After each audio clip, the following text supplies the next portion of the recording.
안녕하세요. 김호준입니다. 작년 말 정창수 나라살림연구소장이 2017년 예산에 VIP라는 단어가 예산안에 540번이나 언급돼 이상해서 분석을 했더니 최순실 예산이었다는 걸 밝혔었죠.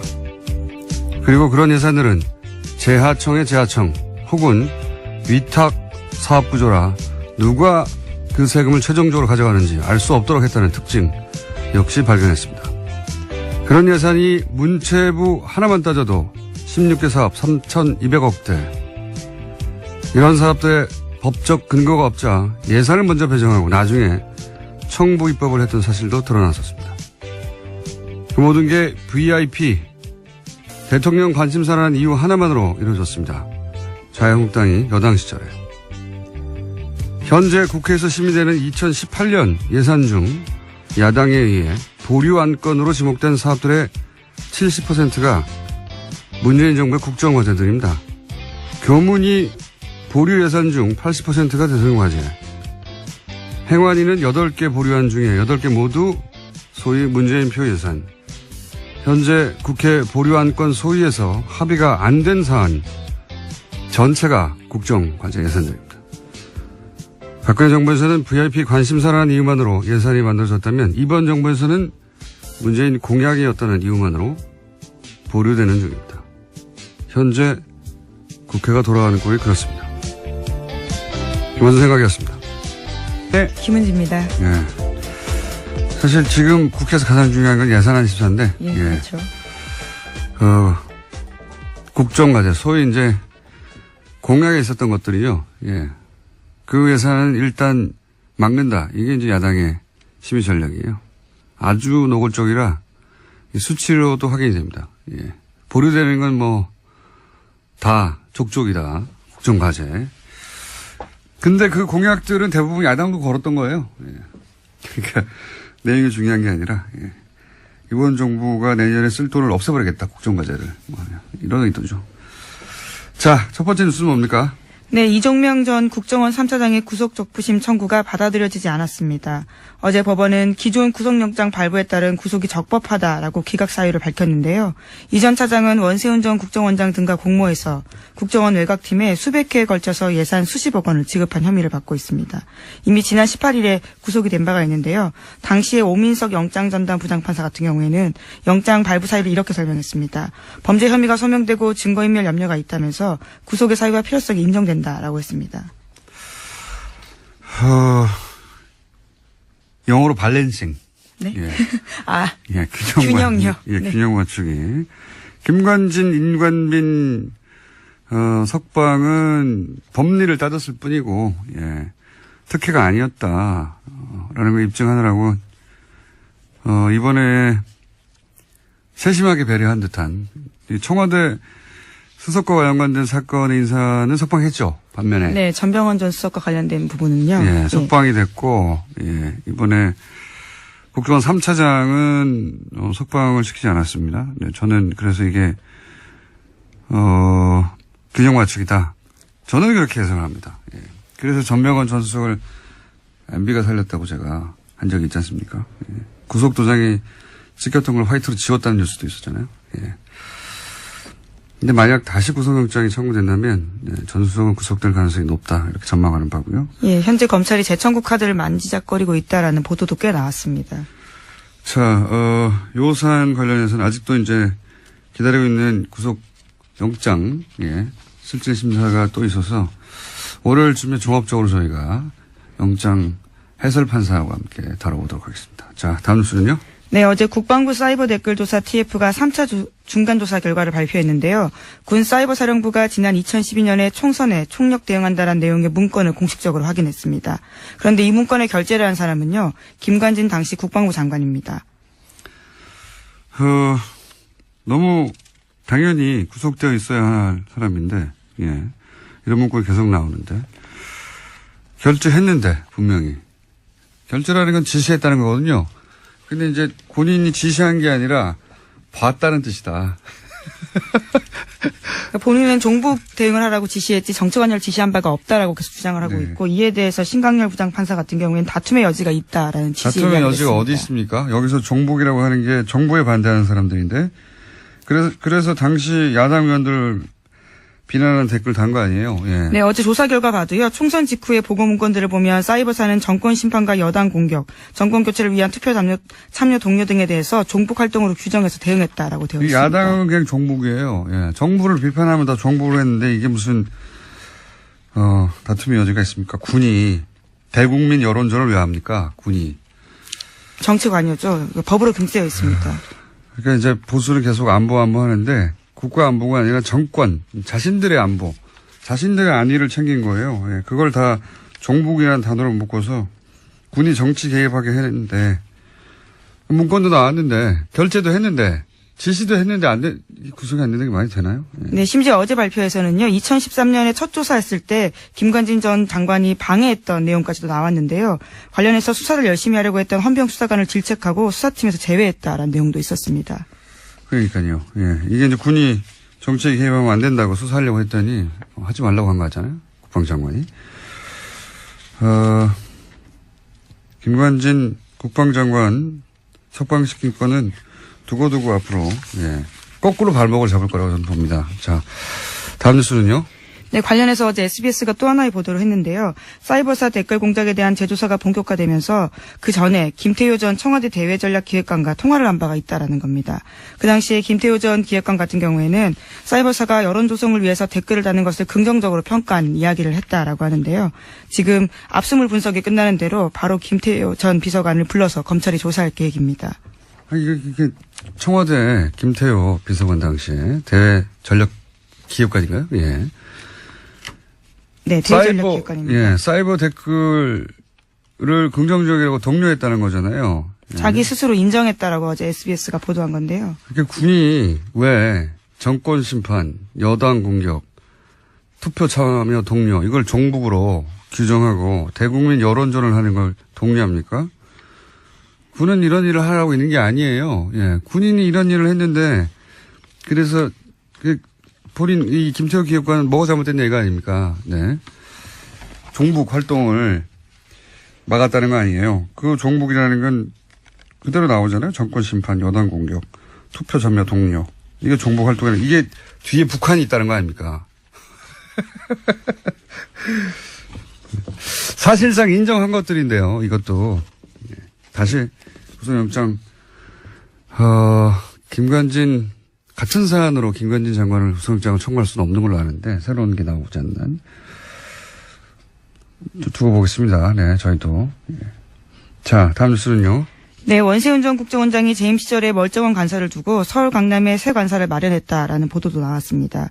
여기에는 국정원 특활비 10억 원이 쓰였다라고 하는데요.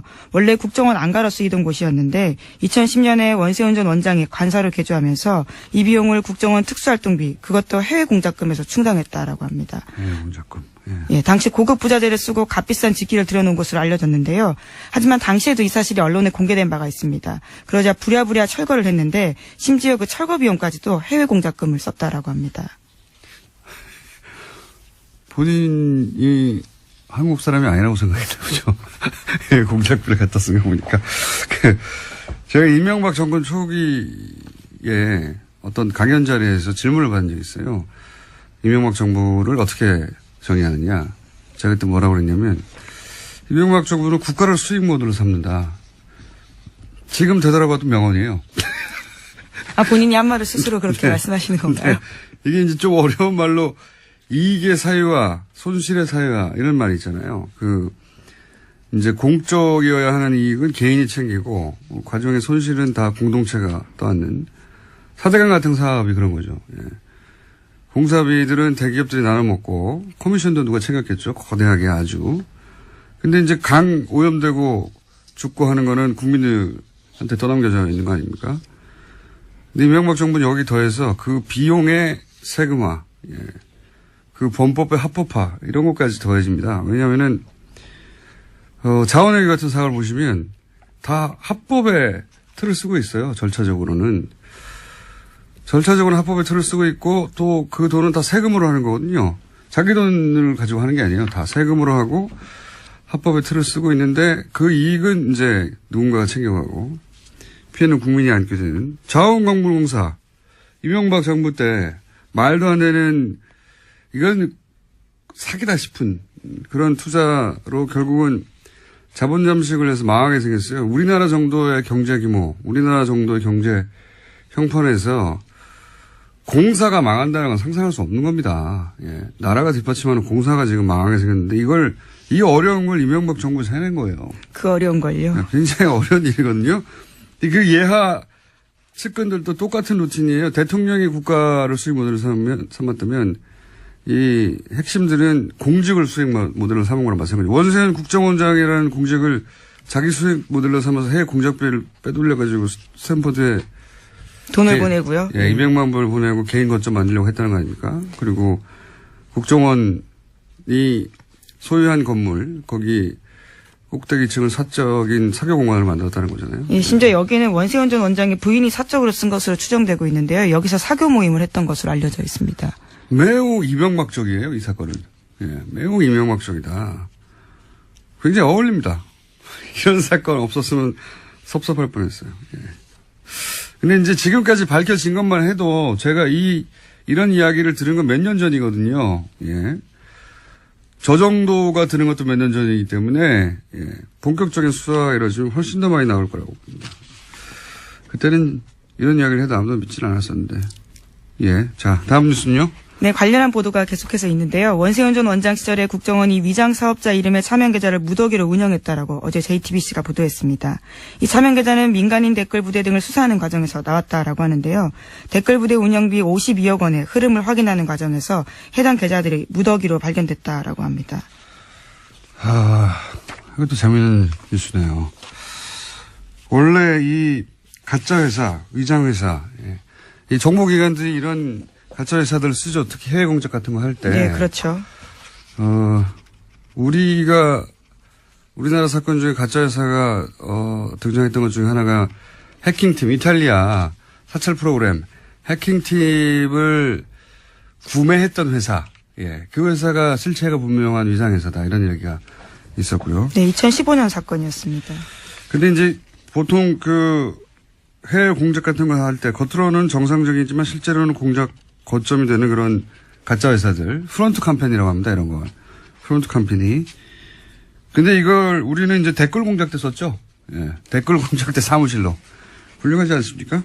네. 네, 그러니까 댓글 작업이 진짜 우리 안보를 강화시키는 게 아니라 약화시키는 일이라는 걸로밖에 볼 수 없는데요. 계속해서 그것이 정당한 활동이었다고 주장을 하고 있는 겁니다. 알겠습니다. 자, 군도, 국정원도 다 국가가 아니라 특정 정권의 안위를 위해서 일하면서 그걸 안보라고 포장하고 있었던 것이고 자기들이 반대하는 사람들을 다 종북이라고 주장하면서. 네, 오히려 진짜 안보는 못 지켰던 거죠. 그러니까요. 지금 최근 10년의 보수는 안보는 보수에게 이렇게 말할 자격이 없어요. 예. 자, 다음 뉴스는 뭡니까? 네, 관련 보도 하나가 더 있는데요. 원세훈 전 원장이 선거 개입 혐의로 법정 구속되자 부인이 이명박 전 대통령을 찾아가서 항의했다라고 어제 TV조선이 보도했습니다. 지난 8월 달에 징역 4년 선고가 났는데요. 그로부터 며칠 뒤에 원세훈 전 원장 부인이 이명박 전 대통령의 논현동 사저로 갔다라고 합니다. 그러면서 이명박 전 대통령을 만나서 대통령께서 관심을 가지고 석방이 되도록 잘 도와줘야 되지 않냐라고 읍소했다라고 하는 건데요. 하지만 이명박 전 대통령은 원 전 원장의 혐의나 구속에 대해서는 아무런 언급을 하지 않았다라고 합니다. 대신에 아들과 함께 살면서 마음을 굳건히 가지다라는 대답만 했다라고 하는데요. 그래서 원세훈 전 원장의 부인 같은 경우에는요. 구속 당일에는 법정 문 밖에서 원장만 제가 있느냐 이렇게 항의한 바가 있다고 합니다. 예. 부인 성격 좀 있으신 분으로 제가 알고 있고요. 네. 네, 국정원에서는 부원장이라는 호칭을 얻을 정도로요. 굉장히 여러모로 캐릭터가 강한 분이었습니다. 네. 예, 부인을 직접 취재하거나 통화하신 기자분들이 있는지 모르겠는데. 저도 법정에서 몇 번 마주쳤습니다. 굉장히 적극적이세요. 예, 저는 이제 직접 통화한 내용으로 알거든요. 예. 성격 좀 있으신, 캐릭터 좀 있으신 분이고요. 그런데 이제 갔더니 이명박 전 대통령이 했다는 말이 재밌네요.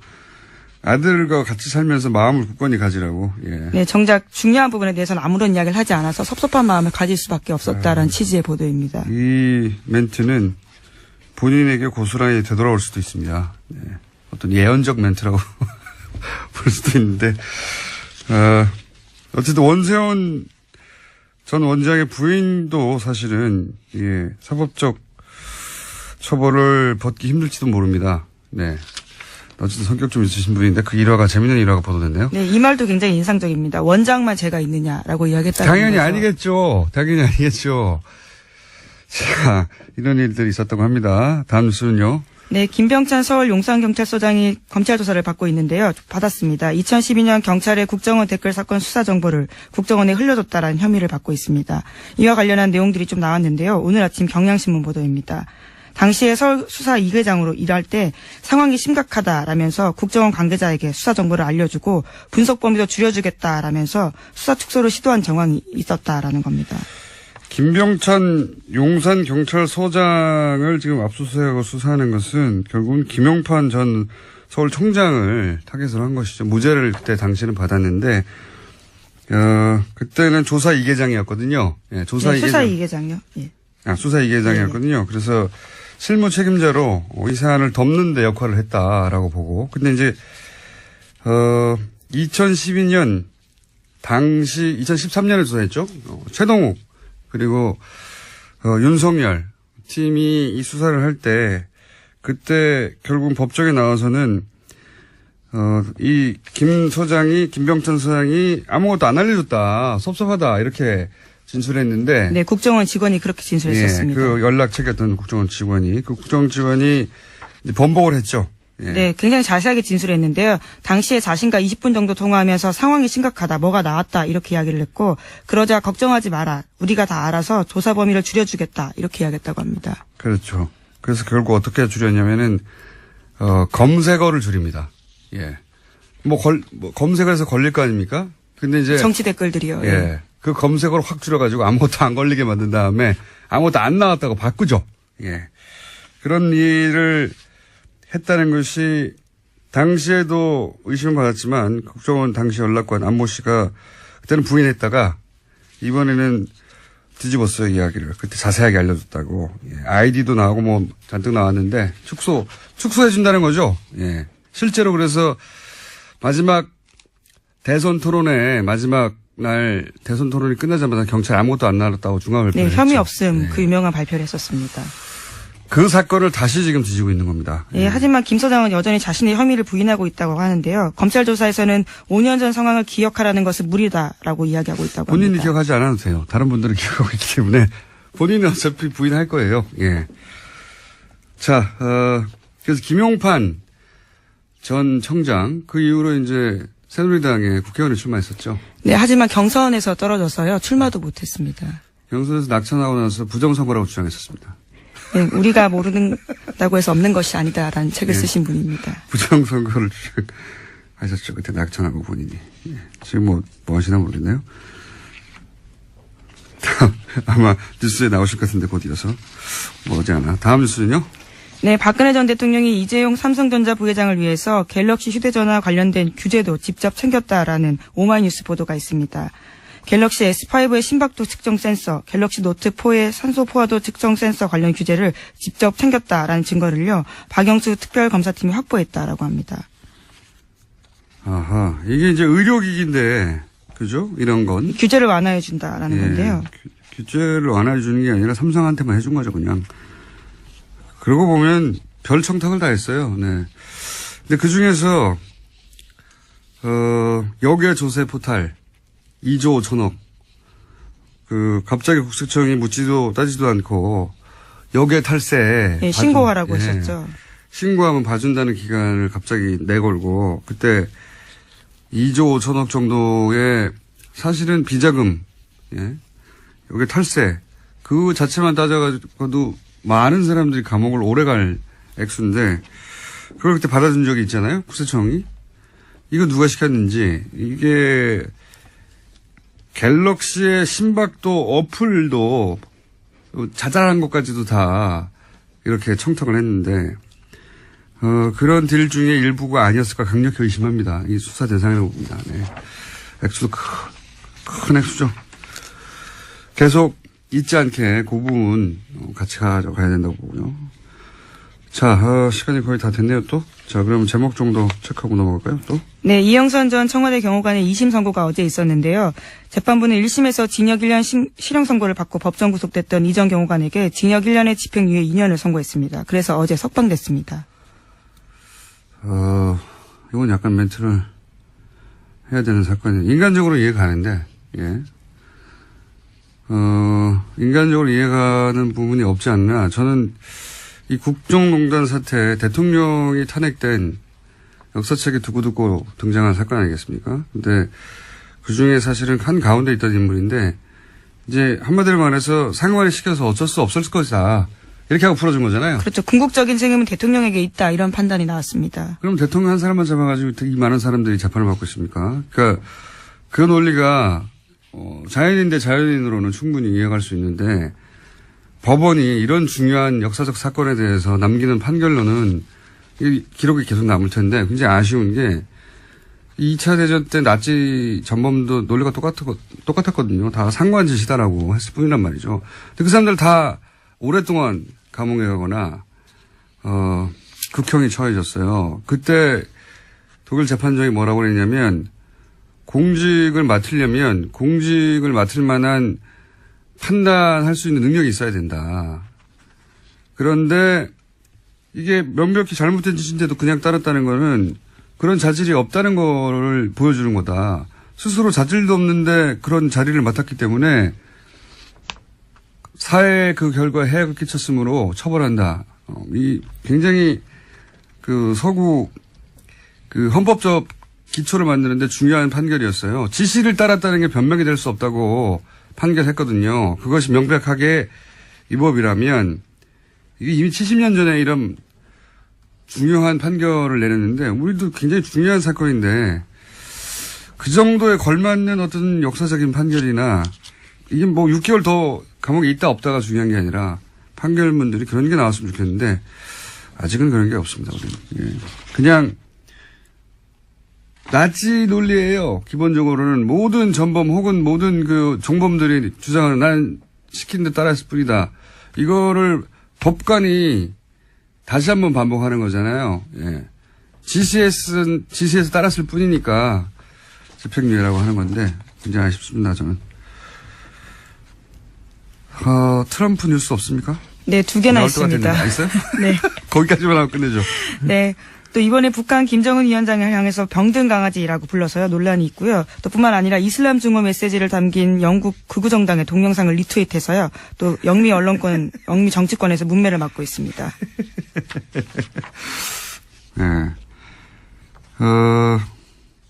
무슬림 이민자가 뭐 누굴 때린다든가 뭐 마리아상을 부신다든가 뭐 기타 등등 동영상이었는데 영국에서는 이게 가짜 동영상이다. 네, 네덜란드 대사관에서 확인을 해줬다라고 합니다. 네, 가짜라고요. 가짜 동영상이라고 했는데 이거를 이제 영국 극우정당, 극우정당이 올렸는데 이거를 미국의 대통령이 리트윗을 한 거예요. 그러자 사실은 미국, 영국 동시에 주요 외신들이 난리가 났어요. 뭐 BBC나 뉴욕타임즈나 뭐 영국은 가디언, CNN이나 왜냐하면 인종차별주의자거든요. 그냥 뉴스 자체도 가짜고 극우정당에서 이제 특정 종교 인종차별적이고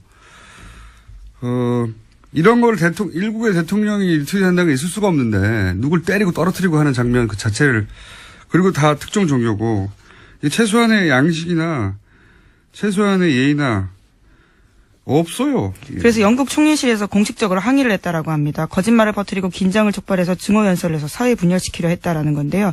그러자 트럼프 대통령이 다시 또 트위터를 했다고 합니다. 니네나 잘해라. 니네나. 영국 니네나 잘해라. 네. 메이 총리를 향해서요. 자신한테 집중하지 말고 영국에서나 신경 써라라는 겁니다. 아니 이거는 영국 문제가 아니잖아요. 단순하게. 영국 일만 신경 써야 할 영국 일을 왜 자기가 신경 썼어요 그러면. 본인은 이렇게 이야기했습니다. 우리는 잘하고 있다. 트위터에다가요. 자기밖에 모르는 인간에 대한 연민의 예의가 전혀 없는 정사꾼 관종. 예. 미국 대통령이라고 해서 그 사실이 변하는 게 아닙니다. 저는 장사꾼 관종이라고 보고 이기적이 짝이 없는 트럼프가 김정은에게 병든 강아지라고 했었거든요. 네, 시크퍼피라는 표현입니다. 이거가 미국식 관종을 뜻하는 표현이에요. 그러니까 트럼프가 김정은에게 관종이라고 한 것과 마찬가지 표현이거든요. 이게 시크퍼피가. 왜 강아지들이 주인 관심을 끌려고 막 매달리는 거 있잖아요. 다른 사람 관심을 끄는데 그렇게 매달리는 사람을 관종이라고 우리가 하지 않습니까? 그 표현이 이 병든 강아지예요. 자기한테 딱 맞는 표현이네요. 오늘 여기까지 하겠습니다. 지금 하여튼 예, 그런 니트옷을 해가지고 결국 트윗으로 망할 것 같습니다. 양반은. 여기까지 하겠습니다. 시사인의 김은지였습니다. 감사합니다. 이명박 정부 하에서의 210억 대출 의혹 사건, 농협 대출 의혹 사건이죠. 이 문제를 계시다가 최근에 너무 자주 나오시는 겁니다. 이제 그만 나오셔야 될 것 같은데 한 번 더 나오셨습니다.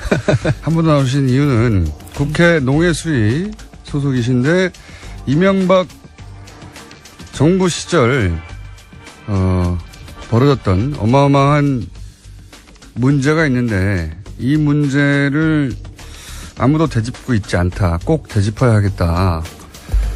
그래서 한 번 더 나오신 더불어민주당의 김영건 의원 스튜디오에 계십니다. 안녕하십니까? 예, 반갑습니다. 저는 이제 농협 사건 새로운 게 나오거나 아니면은 농협 사건 이후로 이제 연구하시기로 하신 당시 농협 디도스 사건, 예. 농협 해킹 사건, 예. 이제 한동안 안 나오시겠다 싶은데 갑자기 또 나오셨어요? 예. 근데 요거는 꼭 짚어둬야 되겠다고 하신 농해수위 소속으로서. 예.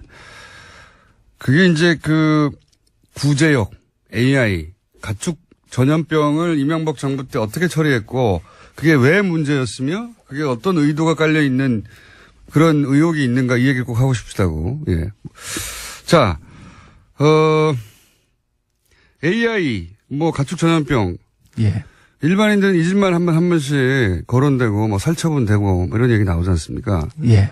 농장에서 직접 일하시는 분들이 아니면은 이게 이제 금방 잊혀지거든요. 예. 근데 이명박 정부 시절에 이 살처분이 왜 다른 정부하고 다르게 크게 문제가 됩니까? 일단 이제 엄청난 살처분이 그때 이루어진 거죠. 일단 그러니까 양 자체가. 양 자체가. 그러니까 김대중, 노무현, 이명박, 박근혜 정부의 그 방역 정책 그리고 그 과정을 보면은 대대적으로 실패한 게 이명박 정부예요. 방역 실패 얘기 많이 나왔었죠. 그때. 예. 예. 그러니까 전체 이걸 이제 마리수로 비교하기는 좀 어려운 게 예. 닭하고 소를 직접 마리를 1대1로 비교할 수는 그렇죠, 없지 그렇죠. 않습니까? 예. 그렇기 때문에 돈으로 비교를 해보면 4개 정부의 살처분 비용으로 들어간 돈의 정확하게 70%를 이명박 정부 때 썼어요. 살처분 하는 데만 살처분 3조 원을 썼어요. 3조 9억 원. 대단하네요. 예. 예. 나머지 정부를 다 합친 거에 2배 이상을 썼네요. 그렇죠. 70%를 쓴 거고, 그게 어마어마하게 살처분했다는 어마어마하게 얘기죠. 살처분 한 거예요. 예. 다 죽여버렸다는 얘기잖아요, 이게. 그러니까 제가 예. 이걸 들여다보면서. 방역이라기보다는 그냥 죽여버린 거 아닙니까? 예. 뭐, 물론 이제 방역을 하려고는 했겠지만은, 저는 이게 좀 이상하다. 이상하죠, 이 정도면. 예. 뭐냐 그러면 MB가, 예. 이 양반 정말 뒤끝이 있는 양반이구나. 왜냐 그러면 MB 초기 때 광우병 파동으로 곤혹을 치렀지 않습니까? 예. 그런데, MB 5년이 지나고 나서 보면은, 예. 결국 우리 한우 농가는 절반으로 줄어요. 왜 그렇습니까? 2010년도부터 그 구제역 사건 터지고, 방역에 실패를 하면서. 방역 실패, 그때 얘기 이제 좀 기억이 좀 떠오르는데. 네. 이게 이제 방역을 일부러 안 한 거 아니냐 싶을 정도로 어설펐고, 그러다가, 돼지 같은 경우는 제 기억으로는 막 몇백만 마리를 땅에 생을 그때 묻고. 돼지를 300만 마리 이상 묻었어요. 300만 마리. 우리나라 돼지 총 숫자가 1000만 마리 정도 됩니다. 그 중에 300만 마리를. 300만 마리 이상을 묻었어요. 그때 정말 기억이 나는 거는 이 돼지들이 다 살아있는 돼지를 땅에 그냥 생으로 파묻었었어요, 그때. 그때 이제 그렇죠. 원래 이제 SOP 상으로는 사람이 할 짓인가 싶었는데, 그때. 예, 질식사를 시켜서 다 묻도록 되어 있는데 예. 그때 방송에 이제 살아있는 상태로 그냥 묻는 그러니까요. 그러니까 그때 방역 인력이나 이런 체계들이 제대로 준비되지 않은 상태에서 속수무책으로 막 당하고 이러면서 어마어마하게 묻었고 결과적으로 전국토를 오염시켰고 그리고 우리 더 굉장히 중요한 거는 그 과정에서 인간성의 피폐화되는 거를 우리가 국민이 다 경험하지 않습니까? 그러니까요. 살아있는 돼지들이 네. 최소한 그 원래 절차는 질식사 시킨다고 하는데 최소한 예. 기절이라도 시키든지요. 그냥 멀쩡하게 돼지 살아있는데 그냥 포크레인을 퍼가지고 다 예. 살아있는 애들을 땅에 묻어버린 거 아니에요. 그냥 다. 그렇죠. 그래서 며칠 동안 돼지 울음소리가 거기 났고 뭐 피가 진동했고 이런 얘기 계속 나왔었는데 그래서 돼지의 이명박 저주. 정부 초기 때만 해도 전국의 한우 농가 숫자가 20만 호였어요. 20만 호. 근데 그 과정을 거치면서 10만 호 이하로 떨어졌고요. 지금 전국의 한우 농가 숫자는 8만 6천 호입니다. MB 시절에 이 과정을 거치면서요. 과정을 거치면서. 그리고 그때 썼던 그러면 그 대신에 미국 소고기 수입은 소고기 수입은 엄청나게 늘어난 거고. 그만큼 늘어났겠네요. 네, 늘어난 거고. 그래서 제가 이 과정을 이상하긴 합니다. MB가 확실히 이 양반 뒤끝이 있구나. 그리고 그때 이제 일반인들은 잘 모르실 텐데요. 중요한 정책 몇 가지 또 더 있어요. 예. 그 한우 그 사육 기반을 유지하기 위해서 송아지 안정제라고 예. 어느 정도 이렇게 생산비를 보장해주는 그 돈의 재원은 이제 우리 농가가 자조금 형태로 절반을 내고 정부에서 그 매칭하는 형식으로 보태서 예. 하는 송아지 안정제라는 사업이 있었는데 MB 때에 그것이 발동할 수 없도록 안정제가 작동하지 않도록 고시를 고쳐갖고 사실상 유명무실화 시켜버립니다. 그 지원을 없애버렸어요? 네, 지원 없애버렸어요. 그러면 그 지원을 못하면 무슨 일이 벌어집니까? 그러고 나서 곧바로 이제 송아지 한 마리 가격이 뭐 70만 원, 60만 원으로 대폭락 현상이 벌어졌죠. 12년도부터. 12년도부터. 예. 그러고 나니까 그게 제가 이제 궁금한 것은 예. 잘 모르니까. 그러니까 송아지 값이 대폭락해서 이제 더 이상 한우를 키우는 사람들이 줄어들고 그런 뉴스를 본 기억은 나긴 나는데요. 예. 그게 그 정책을 그렇게 없애버리는 게 농가에 미치는 영향이 굉장히 큽니까? 엄청나게 큰 거죠. 그러니까 일반인들은 모르지만. 예, 그러니까 한우는 번식을 하는 소규모 농가가 산업의 기반이 됩니다. 그 숫자가 굉장히 많고. 예. 그리고 그 사람들이 실질적으로 농촌 경제에서 차지하는 비중이 굉장히 크죠. 예. 그런데 송아지 값이 대폭락해버리면 그분들이 다 문 닫을 수밖에 없죠. 안 키우게 되죠. 예. 예. 그러면 한우 번식 기반 자체가 와야 되는 측면도 있지만 농촌 경제 자체가 뒤흔들리는 거예요. 그 지원금이 액수가 컸습니까? 전체적으로? 그렇게 크지 않아요. 크진 않은데. 꼭 삭감했어야 될 이유가 있나요? 그렇죠. 그래서 이 송아지 안정제를 유명무실화 시킨 거는 예. 이게 매우 잘못된 정책이고. 그러니까 거꾸로 예. 원래 이제 국가 정책이라는 게 예. 예를 들어 불합리해서 혹은 뭐 예산의 낭비여서 세수가 세기 때문에 없애거나 하기도 하잖아요. 근데 그게 큰 액수도 아니고 농가에 꼭 필요한 거였다면 거꾸로 생각해 보면 그럼에도 불구하고 매우 중요한 지원금이었다고 하면 농가가 유지되는데. 예. 그리고 그 돈의 절반은 농민이 매년 적립해 놓은 거예요. 근데 그거를 안 주면 거꾸로 농가에 미치는 영향이 굉장히 커서. 예. 한우 농가가 줄어들고 그러면 그만큼 줄어든 한우만큼 미국소로 수입해야 되고 그리고 우리 소비자들은 지금 사실 우리 국민들이 한우를 마음 놓고 먹지 못하지 않습니까? 너무 비싸요. 생산 농가가 적으니까요. 생산 농가가 적으니까. 그리고 송아지 가격이 너무 올라서 한우를 사육하는 분들도 경영 압박을 받는 거고. 근데 이제 의원님이 의심하시기로는 뒤끝이라고 하신 게 큰 액수도 아닌데 네. 큰 액수가 아님에도 불구하고 한우 농가에는 매우 중요한 지원금이었는데 네. 이걸 없앴다는 것은 네. 한우 농가 숫자를 줄이고 거꾸로 미국 소 수입을 늘리기 위한 기반 정책 아니었나 이렇게 의심하시는 부분이 있는 것 같아요. 결과적으로 그렇다는 거죠. 결과적으로. 그 의도를 가졌는지까지는 우리가 모르겠어요. 그거는 이제 저는 의심합니다. 저도 의심스럽습니다. 그러니까 꼭 없애야 되는 나쁜 제도가 아니었는데. 아주 좋은 제도입니다. 필요한 제도고. 그래서 지금도 그 제도는 있는데 무명무실하다는 예, 거죠. 발효될 수 없도록 조건을 만들어 놓은 거예요. 그러니까요. 예. 그러니까 한우 농가들을 어렵게 만든 거죠. 그렇죠. 정책의 효과를 굉장히 잘하는 사람이 한 거네요. 임기 초에. 그렇죠. 예, 예. 예. 그게 이제 전 매우 의심스럽습니다. 예. 그런 일이 있었고 그래서 예. 그렇게 해서 농가가 안 그래도 한우 농가가 어려운데 이 구제역 때 예. 돼지 소가 엄청난 숫자로 줄었기 때문에 예. 또 그만큼의 미국 쇠고기 수입 필요성이 생긴 것이고. 그래서 지금 한우 자급률은 갈수록 떨어지고 있고. 그게 근데 MB 정부에서 다 일어난 일이다. 그때부터 시작이 된 거죠. 아, 꼼꼼하네요. 예. 한우 자급률은 계속 떨어지고 있고 우리 국민들은 비싼 값에 한우 고기를 먹어야 되고 그리고 수입 소고기가 늘 싸지 않습니다. 네. 왜냐 그러면 그 사람들도 이제 경제 이윤을 목표로 하는 사람이기 때문에 여기 모자란다 싶으면 계속 올라가거든요. 그래서 그 이후로 국제 소고기 시장 이건 전체적인 문제지 대한민국만의 문제는 아니거든요. 국제 소고기 시장에서 미국 소고기의 값은 거의 2배 이상 뛰었습니다. 이건 어떻습니까? 이제 이명박 정부에서만 하나만 네. 다른 모든 정부를 합친 것보다 2배 이상의 돈을 네. 거기 썼다고 하면 이상한 거잖아요. 분명히 네. 이상한 건데 그때 이제 그 어떤 보도들이 생각나냐면 정부의 대응 속도가 왜 이렇게 느리냐. 이렇게 느리니까 계속해서 그 퍼져나갈 수밖에 없고 그러니 그 양이 늘어나고 그러다 보니까 지금 뭐 돼지만 300만 마리고 닭은 1000만 마리가 넘지 않았습니까?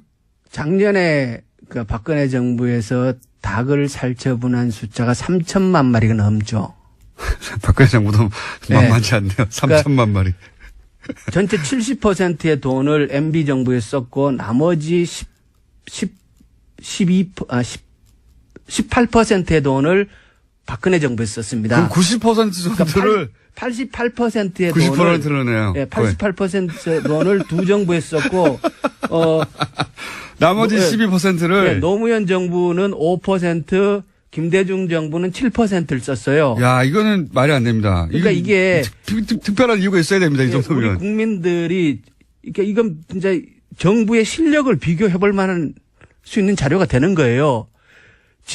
민주정부와 저는 박근혜 정부가 실력이 없어서 네. 예를 들어 방역과 관련된 정부의 대처 능력, 조속한 예. 대처가 안 되고 그래서 2배 정도를 썼다는 것은 네. 실력의 문제인 것 같은데요. 네.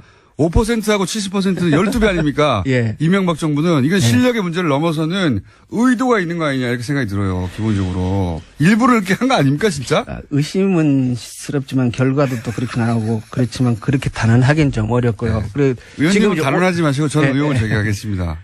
원래 이제 AI 대응이 지금 저는 초기 대응이 아주 그 기민하게 잘 되고 있다라고 판단을 해요. 비교를 해 주십시오. 구체적으로. 예를 들어서 이명박 정부 때는 이랬는데 예, 우선 정상적인 정부. 작년하고 올해를 비교를 네. 할게요.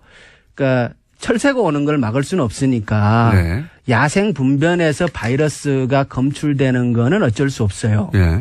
그런데 지금 이제 올해는 농가 발병은 딱 한 건 있어요. 농가 발병 한 건 있고 지금 이제 닭을 12,000두를 살처분했어요. 12,000. 예. 근데 작년 요 시점을 보면 200만 두 이상을 살처분했습니다. 10,000대 200만. 예. 네. 그리고 중요한 거는 제가 이제 작년 자료를 다시 살펴봤는데 야생 오리에서 의심축이 발견되고 나서 최초의 확진이 이루어지는데 작년은 14일 걸렸습니다. 14일이요. 예. 네. 이게 고병원성이다 아니다를 아니다. 확진하는데 14일 걸렸습니다. 근데 올해는 이틀 걸렸어요. 그 무슨 진단 키트가 더 좋은 게 나왔습니까? 그만큼 초기 대응을 신속하게 했다는 거죠. 관심을 갖고. 똑같은 공무원들인데. 그렇지만 대통령도 바뀌고 장관도 바뀌고 저 같은 국회의원도 있고. 자, 알겠습니다. 거기까지는 예. 거기까지는 뭐 관심과 실력의 문제라고 하죠. 예. 근데 이명박 정부에서 다른 모든 정보를 다 합친 것보다 네. 예를 들어서 지금 예를 들어주신 대로 하면 노무현 정부 때 쓴 비용의 12배를 쓴 거 아닙니까? 예. 그때 5% 썼고 이명박 예. 정부 한 70% 쓴 거 아니에요? 예. 이건 실력 문제가 아니라 일부러 늦게 했나? 일부러 더 많은 예를 들어서 돼지소를 살처분하도록 방치했나?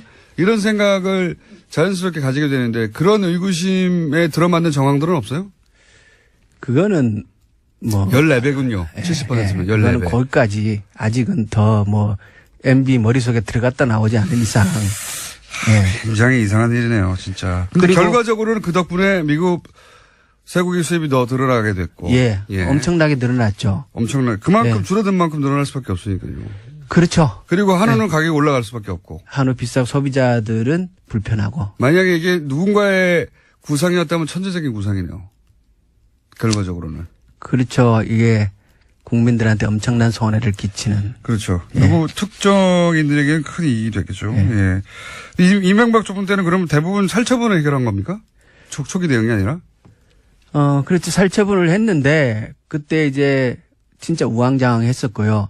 그러니까 이번에 이제 우리가 새 정부 들어가서 방역국을 만들었어요. 예. 그러니까 초기 대응도 중요하고 방역의 체계를 바로잡는 문제도 매우 중요하고 그래서 방역국을 신설을 했어요.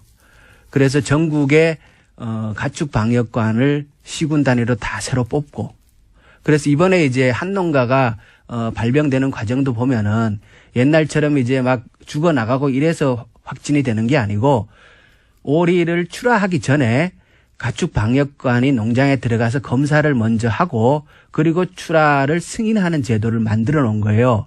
그래서 이번에 가축 방역관에 들어가서 보니까 뭔가 좀 이상하다 이래갖고 자기 돈을 주고 농장에다가 오리를 5마리를 사가지고 나옵니다. 이 방역관이. 그래서 그거를 검사를 해서 이미 퍼진 다음에 발견한 게 아니라. 아닙니다. 그게 아닙니다. 선제적으로 방역관이 의심스러워 예, 쏟아낸 출하 거예요. 전에 검사를 한 거고 검사 과정에서 좀 이상하다 이래가지고 자기 돈을 주고 사가지고 오는 거예요. 그 방역관 크게 칭찬받아야 되겠네요. 칭찬받고 상 줘야 됩니다. 그러네요. 그리고 이런 제도를 만들어낸 사람도 좀 칭찬받아야 하지 않을까. 의원님이 혹시 하셨습니까? 제가 조금 기여했습니다. 네, 잘하셨고요. 그리고 또 원래 이제 우리가 원래도 오리에서 발병했지 않습니까? 네. 역대 쭉을 살펴보면은 항상 오리에서 시작합니다. 아, 그래요? 예, 오리에서 시작을 해가지고. 우리는 야생 오리들이 있으니까. 이게 어떻게 되는 거냐면 네. 야생철새에서 인플루엔자가 넘어오지 않습니까? 네. 그럼 그게 사육하는 오리한테 전염이 돼요. 네. 근데 오리는 야생 철새들이 오는 도래지 같은 연못이나. 예, 그 비슷한 데 또 사육을 합니다. 주변에. 가니까. 예. 그래서 옮겨지는구나. 그런데 오리가 닭은 이제 오염이 되면 금방 그 병리 현상이 나타납니다. 그래서 육안으로 관찰되고 죽고 막 이랬는데 네. 오리는 내성이 강해가지고 안 죽어요. 그러니까 감염된 상태에서 오랫동안 살아요. 그러면서 바이러스가 쫙 퍼져나가서 이게 예. 그래서 우리가 원래 뭘 했냐 그러면 예. 2번 이상 발병한 농가를 대상으로 사육 휴식제를 도입한 거예요. 예산을 들여갖고. 그래서 지금 전국에 기 발병하던 농가들의 농장에는 오리가 지금 없습니다. 자, 의원님. 예. 일부러 마무리를 안 하신 것 같은데 시간이 다 됐어요. 한 번 더 나오시려고 그러는데. 이거 저희 계속 한번 따져보겠습니다. 노무현 정부는 3%였어요. 김영건 의원이었습니다. 감사합니다. 예, 고맙습니다. 5%가 아니라. 3%였어요? 예. 예. 이장님 나오셨습니다. 안녕하십니까. 예, 안녕하십니까. 네. 이 코너 진행하기 전에 저희가 8시 뉴스 전에 58분 날씨 예보 하는 시간이 있는데, 날씨 기상정보가 안 나고 시그널 음악만 1분 정도 나왔어요. 예. 알고 봤더니 기상정보를 전하는 분이, 전날 밤. 그래서 순간적으로 잠시, 예. 잠시 깜빡 조신 게 아닐까. 그럴 수 있지 않습니까? 그렇죠. 예, 시청자들 깜짝 놀랐겠네요, 그런데. 그렇다고 합니다. 자, 오늘 총장님 얘기 진행하기 전에 바로 앞 순서에 김영건 의원님 전혀 새로운 이야기 들었는데 너무 이상해서 저도. 예. 노무현 정부 때 3%밖에 안 쓴 비용, 설치문 비용을 이명박 정부 혼자 70%를 썼다는 거 아닌가. 네. 그 최근 4개 정부를 다 합친 비용의 70%를 혼자 썼다. 그러니까요. 예. 근데 바로 직전 정부가 3%밖에 안 썼다고 하면 똑같은 공무원 체계에 똑같은 뭐 진단 시스템에 똑같은 프로세스 공무원들인데 갑자기 20 몇 배가 더 나빠졌다는 거는 이게 단순한 문제가 아니다. 그렇죠. 예. 그 금액이 엄청나더라고요. 3조씩 이렇게 들어간. 보상 금액만 3조고 예. 그러면 살처분하기 위해서 땅 파고 싣고 뭐 이런 그런 비용도 조 단위가 들어갔을 거거든요. 예. 예. 그래서 김영건 의원님은 이제 농가 피해 관점에서 보셨는데 예, 이거 농가 피해 관점만 볼 게 아니고. 거꾸로 이익을 본 사람이 있을 거 아닙니까? 그렇습니다. 뭐 미국의 수출업자라든지 예. 또 국내 수입업자, 예. 그 외국 수입국이라든지 이런 것들이 많이 들어와야 이익을 보는 사람들. 그리고 실제로 그 시기에 중소 수입업자들은 다 망하고 대기업들이 수입업자로 재편됐다고 하거든요. 그렇죠. 그 관련된 업자들 그 중심으로 해서 무슨 문제가 있을 수 있으니까 그걸 한번 살펴봐야 될 것 같아요. 그러니까 이익을 본 사람은 없는가? 이제 피해를 본 농가의 입장에서만 이제 보셨는데 저는 듣다가 누군가 피해를 보면 누군가 이익을 보는 게 이 업계의 생리인데. 그렇습니다. 이명박 정부를 보면 설마가 전혀 없거든요. 항상 맞습니다. 항상 우리가 생각을 예상하는 그 이상이거든요. 저는 그래서 김영건 의원실에서 이 사안을 농가 피해 관점도 중요한데 거꾸로 이로 인해서 이득을 본 업계가 혹은 사람들이 누가 있냐의 관점에서 바라보면 전혀 다른 그림이 보여질 거라고. 예, 저도 그렇게 봅니다. 그런 생각이 들었는데, 네. 이명박 대통령 전문가로서 지금 그렇게 보시는 거죠? 그래서 오랫동안. 그리고 다른 얘기 하기 전에 제가 이제 며칠 전에 국세청에서 작년 12월 9일 이게 국회에서 탄핵안이 가결되는 날입니다. 네. 네, 굉장히 상징적인 날인데 이때 갑자기 국세청이 다스를 세무조사를 했다. 예. 한 단신이 나왔어요. 그래서 제가 그때 그저께인가요? 그 브리핑을 하면서 이거는 아무래도 몇 가지 시나리오가 있는데 하나는 이때 세무조사를 해두면 4년이나 5년에 한 번씩 하는 이때 해두면 정권이 넘어가도 금방 못한다. 네. 그런 용도거나 혹은 혹시 세무조사를 하면 걸릴 게 있는지 없는지 한번 체크해 보는 거거나 그런 것 중에 하나가 아닐까라고 저 혼자 브리핑을 했었는데 전문가로 보시기에 어떻습니까? 지금 예상한 대로 맞다고 보고요. 제가 올해 연구해 왔어요. 이분들의 사고방식을. 2012년도에도 한번 했더라고요. 그렇군요. 그 시점이 이제 이명박 정부가 마지막 그 해였지 않습니까? 네. 그 이명박 정부 마지막 해에 그때 이루어진 거하고 16년도 말에 이루어진 것도 2017년도에 탄핵이 되면은 선거가 있어 이게 예상이 그러니까요. 되는 정권이 넘어갈 수도 있는. 그렇습니다. 그래서 보통 세무조사는 5년 만에 한 번씩은 이제 네. 하도록 돼 있지 않습니까? 네. 그리고 한 번 하고 나면 다음에 돌아서서 또 조사를 할 수가 없도록 통상의 경우에는. 그러면 이제 보통 다시 조사한다 그러면 이거 정치적 세무조사 이렇게 그렇죠. 주장할 수 있는 그런 근거를 마련하려고 갑자기 한 게 아닌가. 예, 그래서 일단 중복조사 내지는 뭐 정치적 세무조사로 몰고 갈 수 있는 그런 근거가 되기 때문에 쉽게 조사를 못할 거다라고 판단하고 했을 가능성이 아주 높다는 거죠. 국세청장을 하신 전문가라서 그렇게 보시죠. 예, 이게 한 예방주사의 성격이 있다. 제가 이명박 대통령 전문가 연구가로서 보자마자 그런 생각을 했는데 저를 좀 칭찬해 주십시오. 세무 쪽도 전문가로 지금. 그렇지 않다면 너무 이상한 날 갑자기 이루어졌다. 그렇습니다. 예. 저도 그렇게 예상을 했었는데 역시 전문가가 보시기에도 그렇군요. 그러면서 이런 말을 했어요. 뭐 미국 공장이 어려워서 법인세가 줄었고 뭐 그래서 국세청이 별다른 조치 없이 조사를 끝냈다고 단신이 나왔는데 예. 이건 어떻게 보십니까? 그 석 달간 조사를 했는데 뭐 별 아무것도 없다는 아무것도 거. 없다. 그게 이제 예방주사죠. 원래 이게 조사가 됐으면 이 다스에 대해서는 상당히 문제가 많지 않습니까? 그렇죠. 그동안에 많은 부분들도 알 수밖에 없을 텐데 이걸 했으면 사실 통합조사를 했어야 되죠.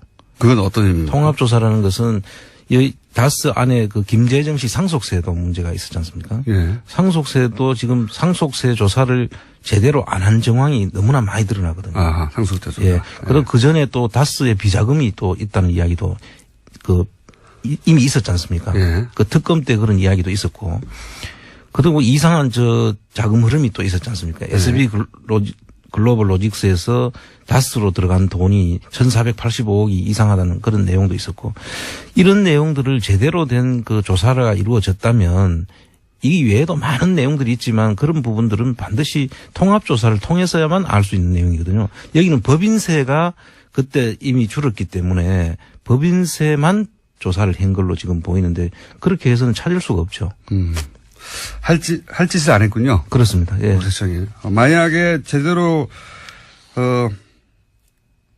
조사를 했다면 했어야 할 걸 하지 않고 그냥 세무조사를 했다고 하는 기록만 탁 남기는. 기록 남기는 예방주사다. 그렇게 좀. 그렇게 이제 청장을 하신 분이 이렇게 의심. 이분이 하는 청장님이 말하면 그런 겁니다. 청장을 하신 분이 그렇게 말씀하셨고, 다시 한번 김영건 의원이 들고 온 오늘의 사안이 저는 지금까지는 한 번도 드러나지 않았던 새로운 비리 의혹의 대상이 될 수 있다고 보는 게, 당시 이명박 대통령 취임식 때 미국 축산업협회장에 와서 초대받아서 앉아서 있었어요, 그때. 예. 그 커넥션들도 떠오르고 새록새록 떠오르는 것들이 지금 있습니다. 예. 그 관점에서 새로 봐야 된다. 예, 반드시 한번 그 내용을 정리해 볼 필요가 있는 것 같습니다. 자, 그래서 다스를 국세청이 다스를 갑자기 세무조사하고 아무것도 없다고 했던 뜬금없는 보도 관련해서는 저희가 잠깐 짚어봤고요. 그러니까 지금이라도 제대로 조사하면 다스에서 나올 게 너무 많다. 그렇습니다. 라고 보시는 거죠? 아, 예. 뭐 제가 다 언급도 안 했지만 사실 여러 가지 있지 않습니까? 일감 몰아주기 하기 위한 거다. 승계 문제라든지 예. 그 국세청하고 공정거래위원회 붙었다 하면. 예, 이거 내용을 지금 사실 바로 들어가야 되는 겁니다. 조사를. 이거 안 들어가고 있다는 것은 뭐 지금 우리 정부 지금 이명박 정부하고 달리 그 문재인 정부는 저걸 하지 않지 않습니까? 네. 각 부처를 조사를 하라 마라 지금 지시를 안 하죠. 지시를 지금. 안 예. 하는 정부로 돼 있지 않습니까? 그러면 이 정부에서 이걸 안 한다고 해서 부처에서 각 그대로 있으면 안 되는 부처가 거죠. 스스로 해야 할 일이잖아요. 이거는 그렇습니다. 사실은. 예. 그걸 안 하고 있는 거죠. 거기에 너무 그동안에 이명박근혜 정부 때 익숙해져 있던 상태로라면 지금 부처에서 그냥 내려오기를 기다리는 거 아닙니까? 예. 그런데 지금 문재인 정부는 아마 이걸 하라 마라 소리를 안 할 거예요. 그 검찰에도 그걸 안 해가지고. 네. 예. 검찰도 답답하다고 하고 거꾸로 검찰이 그럼 우리가 알아서 할게 해서 갑자기 전병훈 수석 나오고 그러면 또 청와대에서 우리한테 말도 안 했다고 그러고 뭐 이런 상황이기 때문에 다른 부처들도 기다리고 있을 게 아니죠. 예, 지금 기다리고 있으면 계속 내려오지 않을 거니까 그럼 일을 못 하는 거죠. 안 하는 거죠. 안 하는 국민들한테 아마 저항에 상당히 부딪힐 것이다. 저는 그렇게 보고 있습니다. 더군다나 이제 청장을 지내신 분이 저희 방송과 함께하기 때문에 국세청을 너무 잘 아는 분이 여기 계시기 때문에 앞으로 계속 국세청에 대해서 이거 왜 안 하냐고 계속 묻겠습니다. 저희는 방송을 통해서. 자, 이제 중요한 얘기 하셔야죠. 플랜 다스의 게 어떻게 돼갑니까? 지금 이제 모든 준비가 끝났고요. 지금 드디어 끝났습니까? 예, 끝났는 상태고 지금 이제 우리가 구체적으로 플랜 다스계를 하기 위해서는 평가가 주식 평가가 이루어져야 되거든요. 그리고 캔코에서 그것을 이제 매물로 내놔야만 저희들이 살 수 있습니다. 예. 지금 다른 매물은 나온 데가 하나도 없거든요. 예. 그래서 그게 평가가 끝나서 매물로 나오는 시점이 지금 이제 곧 이제 아마 예상되는데요. 그 평가가 끝나면 저희들이 이제 바로 금액을 책정을 하고 바로 올릴 수가 있는 상태로. 그러면 지금은 홈페이지는 열었나요? 예, 홈페이지는 열었습니다. 홈페이지 주소가 어떻게 됩니까? 홈페이지 주소는 쇼미더머니 OR.kr 우리 코너하고 똑같은 이름이고요. 쇼미더머니 ORKR이요? OR.kr. OR.KR. 네. 근데 아직은 이제 직접 참여할 수는 없고 왜냐하면 평가 이루어지고 금액이 책정돼야 예. 되니까. 지금도 들어오는 분이 있는데 네. 나중에 이제 실제 금액이 될 때는 우리 1대1로 전부 다 우리가 차용증을 쓰고 지금 저희들이 할 얘기거든요. 아, 그렇군요. 그 법률적인 검토를 거쳐서 뭐 유사수신 행위니 뭐니 하는 그런 네, 그런 일이 문제가 생길 수 없도록 하기 법적 위해서 절차는 모든 다 것을 준비되었고. 다 네. 거쳐놨기 때문에 그럼 지금은 게시판에 글을 쓸 수 있습니까? 예, 게시판에 들어오시면 이제 예. 벌써 많이 지금 들어오고 쇼미더 많이 어제는 한 번은 이게 이게 접속이 폭주해서 예. 내가 들어갈 수가 없더라고요. 한번 보니까. 그 서버 용량이나 혹은 뭐 그걸 자꾸 늘려야 된대요. 예. 그 돈 좀 들어가는데요. 그 트래픽이나. 뭐 지금 안 그래도 이게 참 고맙다고 말씀드렸는데 전부 다 그 자기들이 재능 기부 내지는 자기들이 직접 한 달 가까운 시간을 걸려가지고 자원봉사자들이 하신 겁니다. 그렇군요. 그분들한테는 너무 감사를 드립니다. 쇼미더머니 5월 KR로 플랜다스의 개 프로젝트 홈페이지는 열려 있다고 합니다. 아직은 뭐 게시판만 열려 있는 상태고. 예. 응원 메시지 남겨주시고요. 쇼미더머니 5월 KR. 자, 그러면 그게 언제 예상되죠? 지금 작년의 기준으로 봤을 때 11월 말 12월 초에. 지금이네요. 예, 지금 시점인데 아직 지금 나오지 않는 걸로 봐서 요번에 지금 제가 재무제표를 한번 들여다보니까 네. 그 재무제표 속에 이익금이 좀 많이 줄었더라고요. 네. 최근에. 어떤 의미입니까? 이익이 줄었다는 이야기는 매출은 늘었는데 누군가 이익을 가져갔다는 얘기예요? 그래서 지금 제가 의심하는 거는 2010년 2007, 8년부터 지금 한 10년 전까지를 제가 쭉 네. 보니까 매출은 급속도로 성장을 해 왔는데 네. 이익금은 똑같아요. 거의 뭐 300억대에서 왔다 갔다 하더라고요. 그럼 이익금 일부가 어딘가에 숨어가지고 누군가 그래서 상당히 가져갔다? 그 분식에 의심이 되는. 분식 의심된다. 그래서 실질적으로 원래 매출이 늘어나면 예.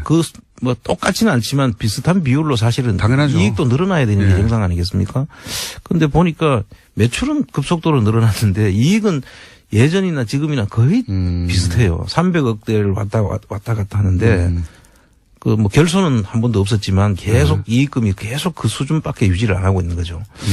예를 들어서 매출이 몇백원 늘었는데 이익금이 그대로입니까? 10년 그래서 사이에? 1조 정도 선에 있다가 지금 2조 2조 7천억 3조 가까이 육박하는데 거의 3배가 됐는데도 그래도 이익금은 그대로 이익은 그대로 유지되고 있는 거죠. 이상하긴 이상하네요. 예, 아주 이상합니다. 이상한 일이 많이 일어나는 회사이긴 합니다만. 그래서 이 회계 감사라든지 뭐 세무 조사를 통해서 이런 부분들은 보다 보면 예. 이렇게 계속 이익금이 이렇게 맞춘 듯이 계속 일정하다는 이야기는 문제가 있을 수 있는 회사거든요. 그럼 감사나 이런 데서 지적을 했어야 되는 것 같은데 네.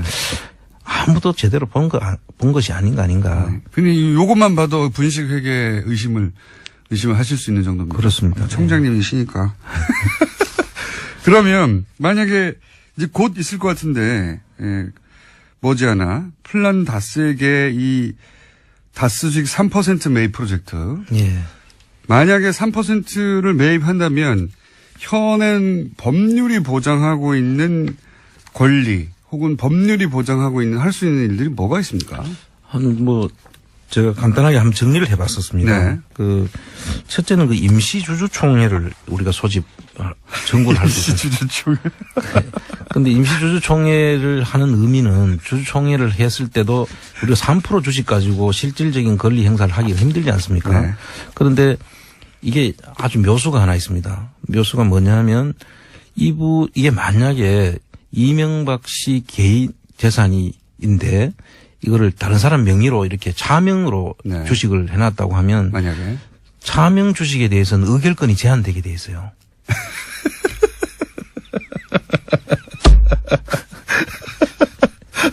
그러면 지금 대부분의 이명박 주식의 차명으로 의심되는 재산이 의결권이 제한되면 저희들이 3%가 대주주가 되는 거 아닙니까? 의결권을 행사할 수 있는. 의결권을 행사를 이제 저희들이 국가가 가지고 있는 캔코 주식 다 합하면 19.98% 정도 되니까요. 예. 실질적인 이사 선임을 한다든지 할 수 있는 그런 아주 중요한 지금 문제가 생깁니다.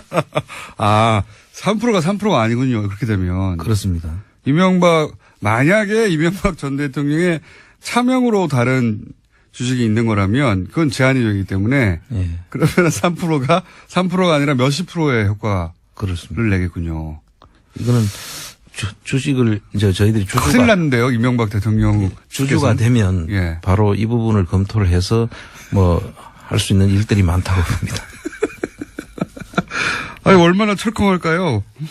덜컹할까요? 이 얘기를 들으면. 그러면 3%지만 30% 혹은 뭐 50% 정도의 효과를 낼 수도 있는 51% 이상의 효과를 낼 수 있는. 차명인 거를 밝히기만 한다면. 밝히기만 한다면. 사실 여러 가지 우리 지금까지 그 정황을 보면 예. 너무 많지 않습니까? 차명 의혹은 너무 많죠. 예. 근데 이제 이게 뭐 수사에 의해서 법률적으로 확정된 게 아니기 때문에. 그렇습니다. 그런데 이제 만약에 그렇게 된다면 3% 소유자들은 사실은 50% 이상의 영향력을 발휘할 수도 있다. 그렇습니다. 뭐 모든 의사 결정을 할 수 있는 그런 지위에 오를 수도 있다. 저는 그렇게 보고 있습니다. 어떡합니까? 이거 큰일 났네. 그 이외에도 뭐 대표 소송 제기, 예를 들면 이사들이 그 뭐 회사의 이익에 반하는 행위를 했다. 그러면 손해배상 청구를 할 수 있는 그런. 이사 해임도 청구할 수 있잖아요. 예, 해임도 청구할 수 있습니다. 네. 이사 해임 청구권도 있고요. 그다음에 위법 행위를 그만두라는 또 유지 청구권을 할 수 있습니다. 이때 유지는 이제 그만두라는 것을 이야기하고요. 그다음 회계 장부를 계속 우리 열람을 할 수 있던 청구를 할 수 있고. 검사 인선 청구권도 있고요. 검사 인선 청구권은 뭡니까? 검사를 이제 우리가 인선을 해서. 네. 여기서 검사는 검찰 말하는 겁니까? 아닙니다. 그 검사는 이거 회계 검사. 아, 회계 검사. 회계를 할 사람을 선임할 수 있다.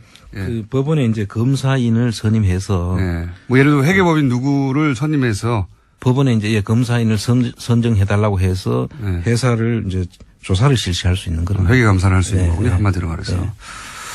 많은 일을 할 수 있네요. 예. 그래서 3% 뭐 이 중에는 1%만 가져도 되는 데 있는데 3%를 가지게 되면 이렇게 범위가 확대되고요. 네.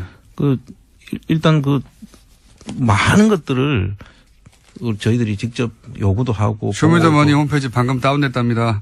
사람들이 많이 들어가서 갑자기 아마 방송 들으시다가 들어갔나 봐요. 트래픽을 트래픽 예상되니까, 예. 계속 선을 늘려야 된다 그러더라고요. 맞습니다. 예. 예. 그거 좀 비용 좀 들어갑니다. 예.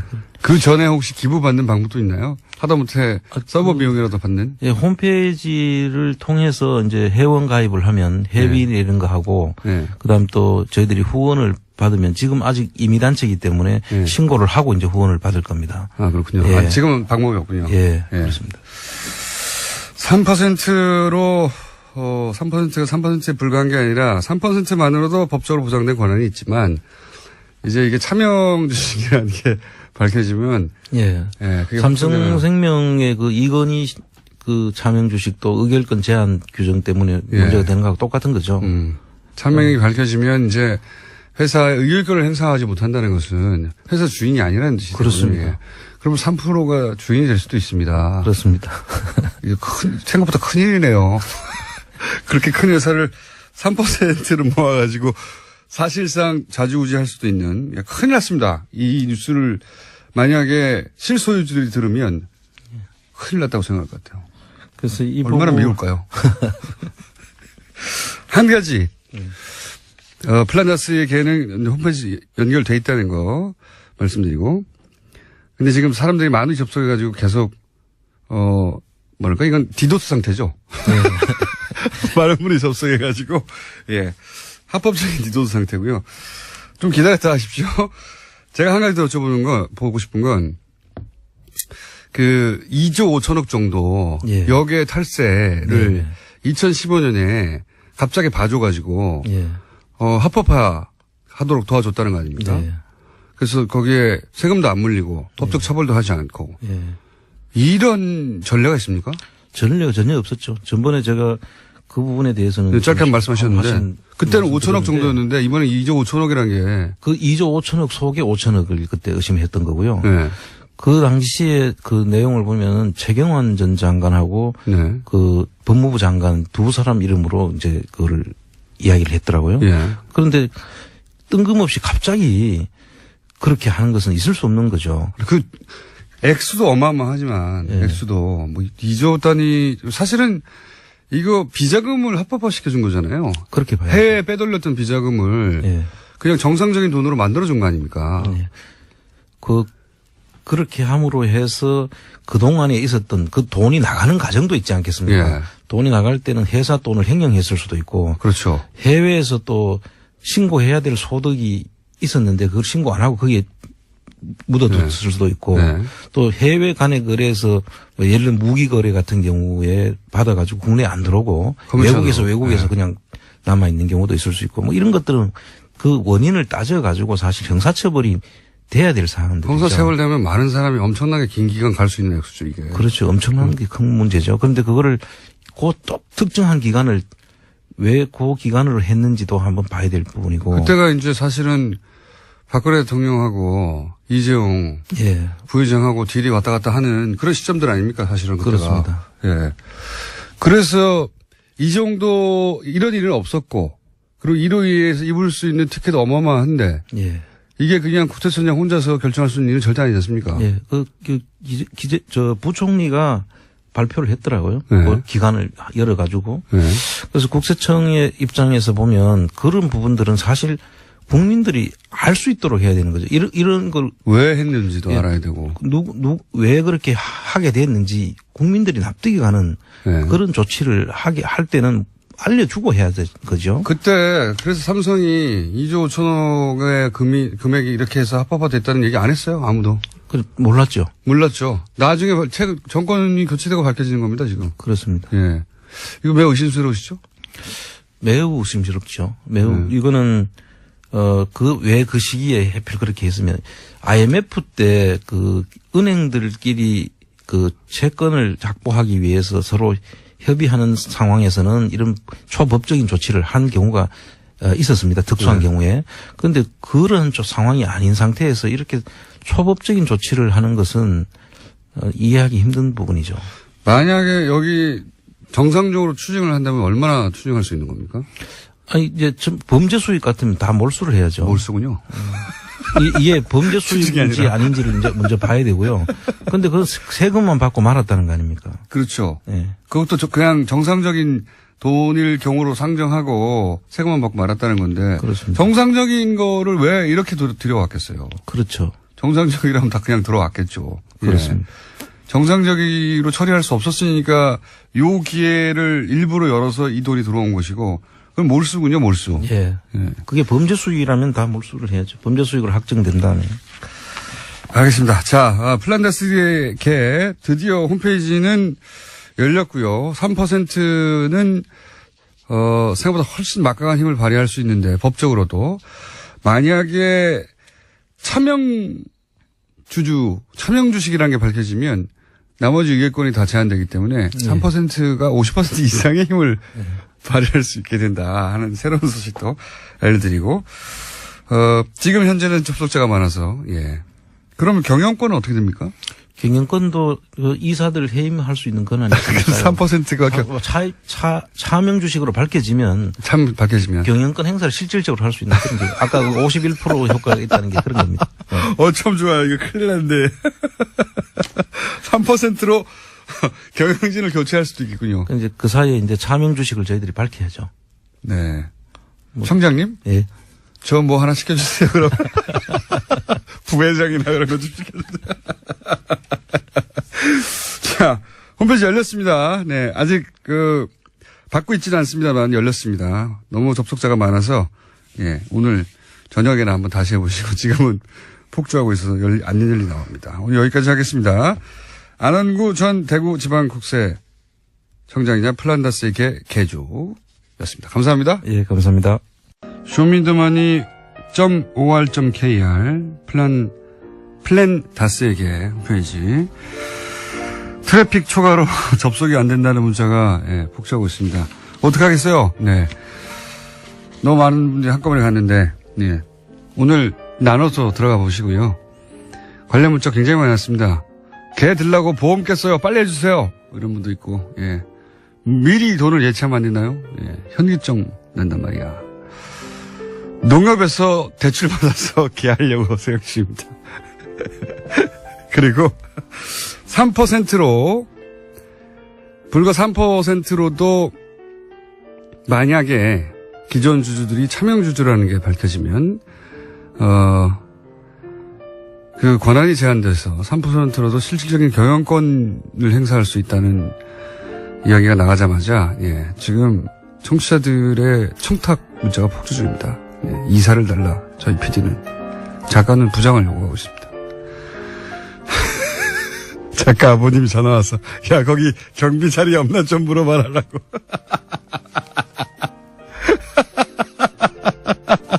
다 실합니다. 네, 다 실하고요.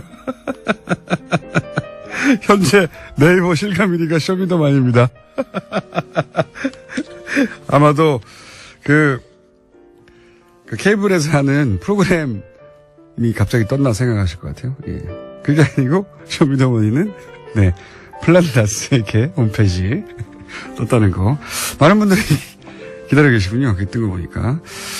아, 그리고 이명박 전 대통령 목격담이 올라왔습니다. 어제 양재 스포타임에서 테니스를 치러 오셨다고. 아마도 같이 테니스를 치는 분이 목격하신 것 같네요. 네. 건강을 챙기셔야죠. 예. 테니스 치러 오셨다고. 앞으로 저희가 제보 왔습니다. 오늘 굉장히 중요한 제보를 받아야 되겠다고 생각하는 대목이 뭐냐면, 이명박 전 대통령 때, 무려 70%, 네. 방역 비용의 70%를 이명박 전 대통령도 썼다 하는 김현건 의원의 내용 들으셨죠? 이게 단순히 농가 피해뿐만 아니라 이익의 관점에서 바라보면 전혀 사건이 달리 보일 수 있으므로 관련해서 아시는 내용이 있는 분들은 저희한테 제보 좀 주십시오. 네. 기무사를 못 가시니까 이제 스포타임으로 가셨군요. 네. 그리고 MB 시절에 이 축산 관련한 이야기 들으시면서 정말 많은 분들이 문자 보내셨어요. 예. 고기 얘기이기 때문에 공장장이 깊이 감정이입하는 모습 인상 깊습니다. 그렇기도 합니다. 사실 돼지가 지능이 개 이상이라고 하잖아요. 그 돼지를 그냥 몰고 가서 생으로 절차들이 있거든요. 최소한 인도적인 절차들이 있거든요. 뭐, 질식사 시킨다든지, 질식사 시키고 이제 묻는다든지 해야 되는데, 그냥 멀쩡하게 있던 돼지들 다 몰고 가서 생으로 몇 천만 원씩 그냥 파묻어 버렸잖아요.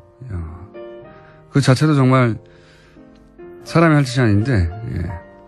그뿐만이 아니라 그 일이 만약에 어떤 이권을 위해서 일어난 일이다. 천인국날 일이죠. 그리고 뭐 이런 제보도 있습니다. 당시 그 수입 돼지고기, 소고기 유통업체들 잘 봐야 합니다. 네. 관련해서 몇 가지 문자 있습니다. 이런 점은 소문이 있었다고. 그리고 며칠 전 보더콜리 강아지 입양했는데 이름을 다 쓰러졌어요. 이 녀석이 말썽을 부려서 철장에 가뒀습니다.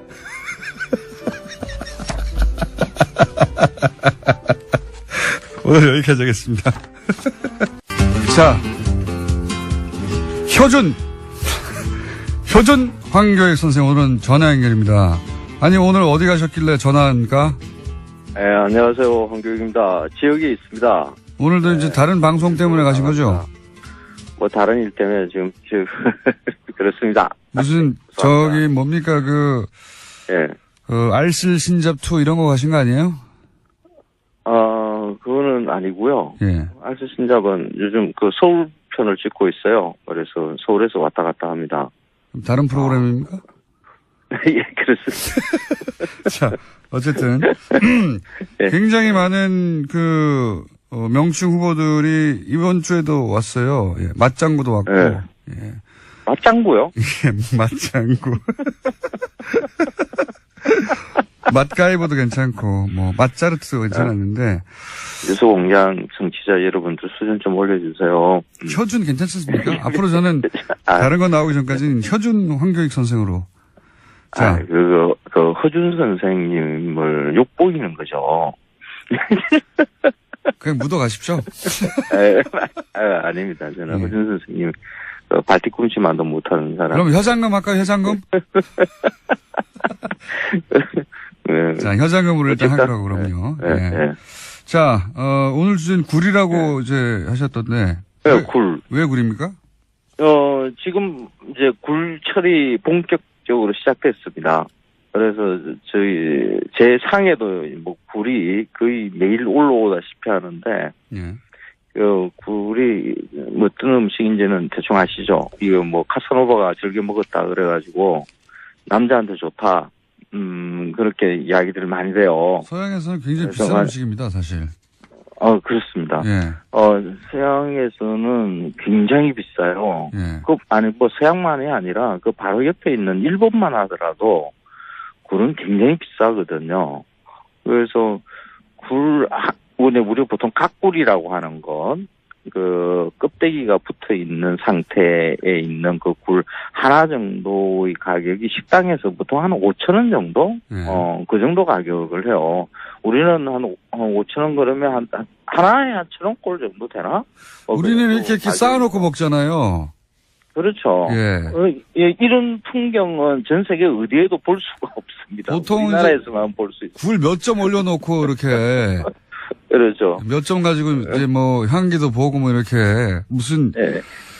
그 대단한 음식 바라보듯이 바라보고 먹거든요. 예. 그렇죠. 그래도 뭐 맛으로 보자 그러면 우리나라 굴이 전 세계 어느 나라 굴보다 맛있는 것에 들어가요. 정말 맛있는 굴이거든요. 예. 우리나라 굴이 맛있고 그렇게 값싼 이유가 우리 바다에서 굴 생산이 좀 용이해요.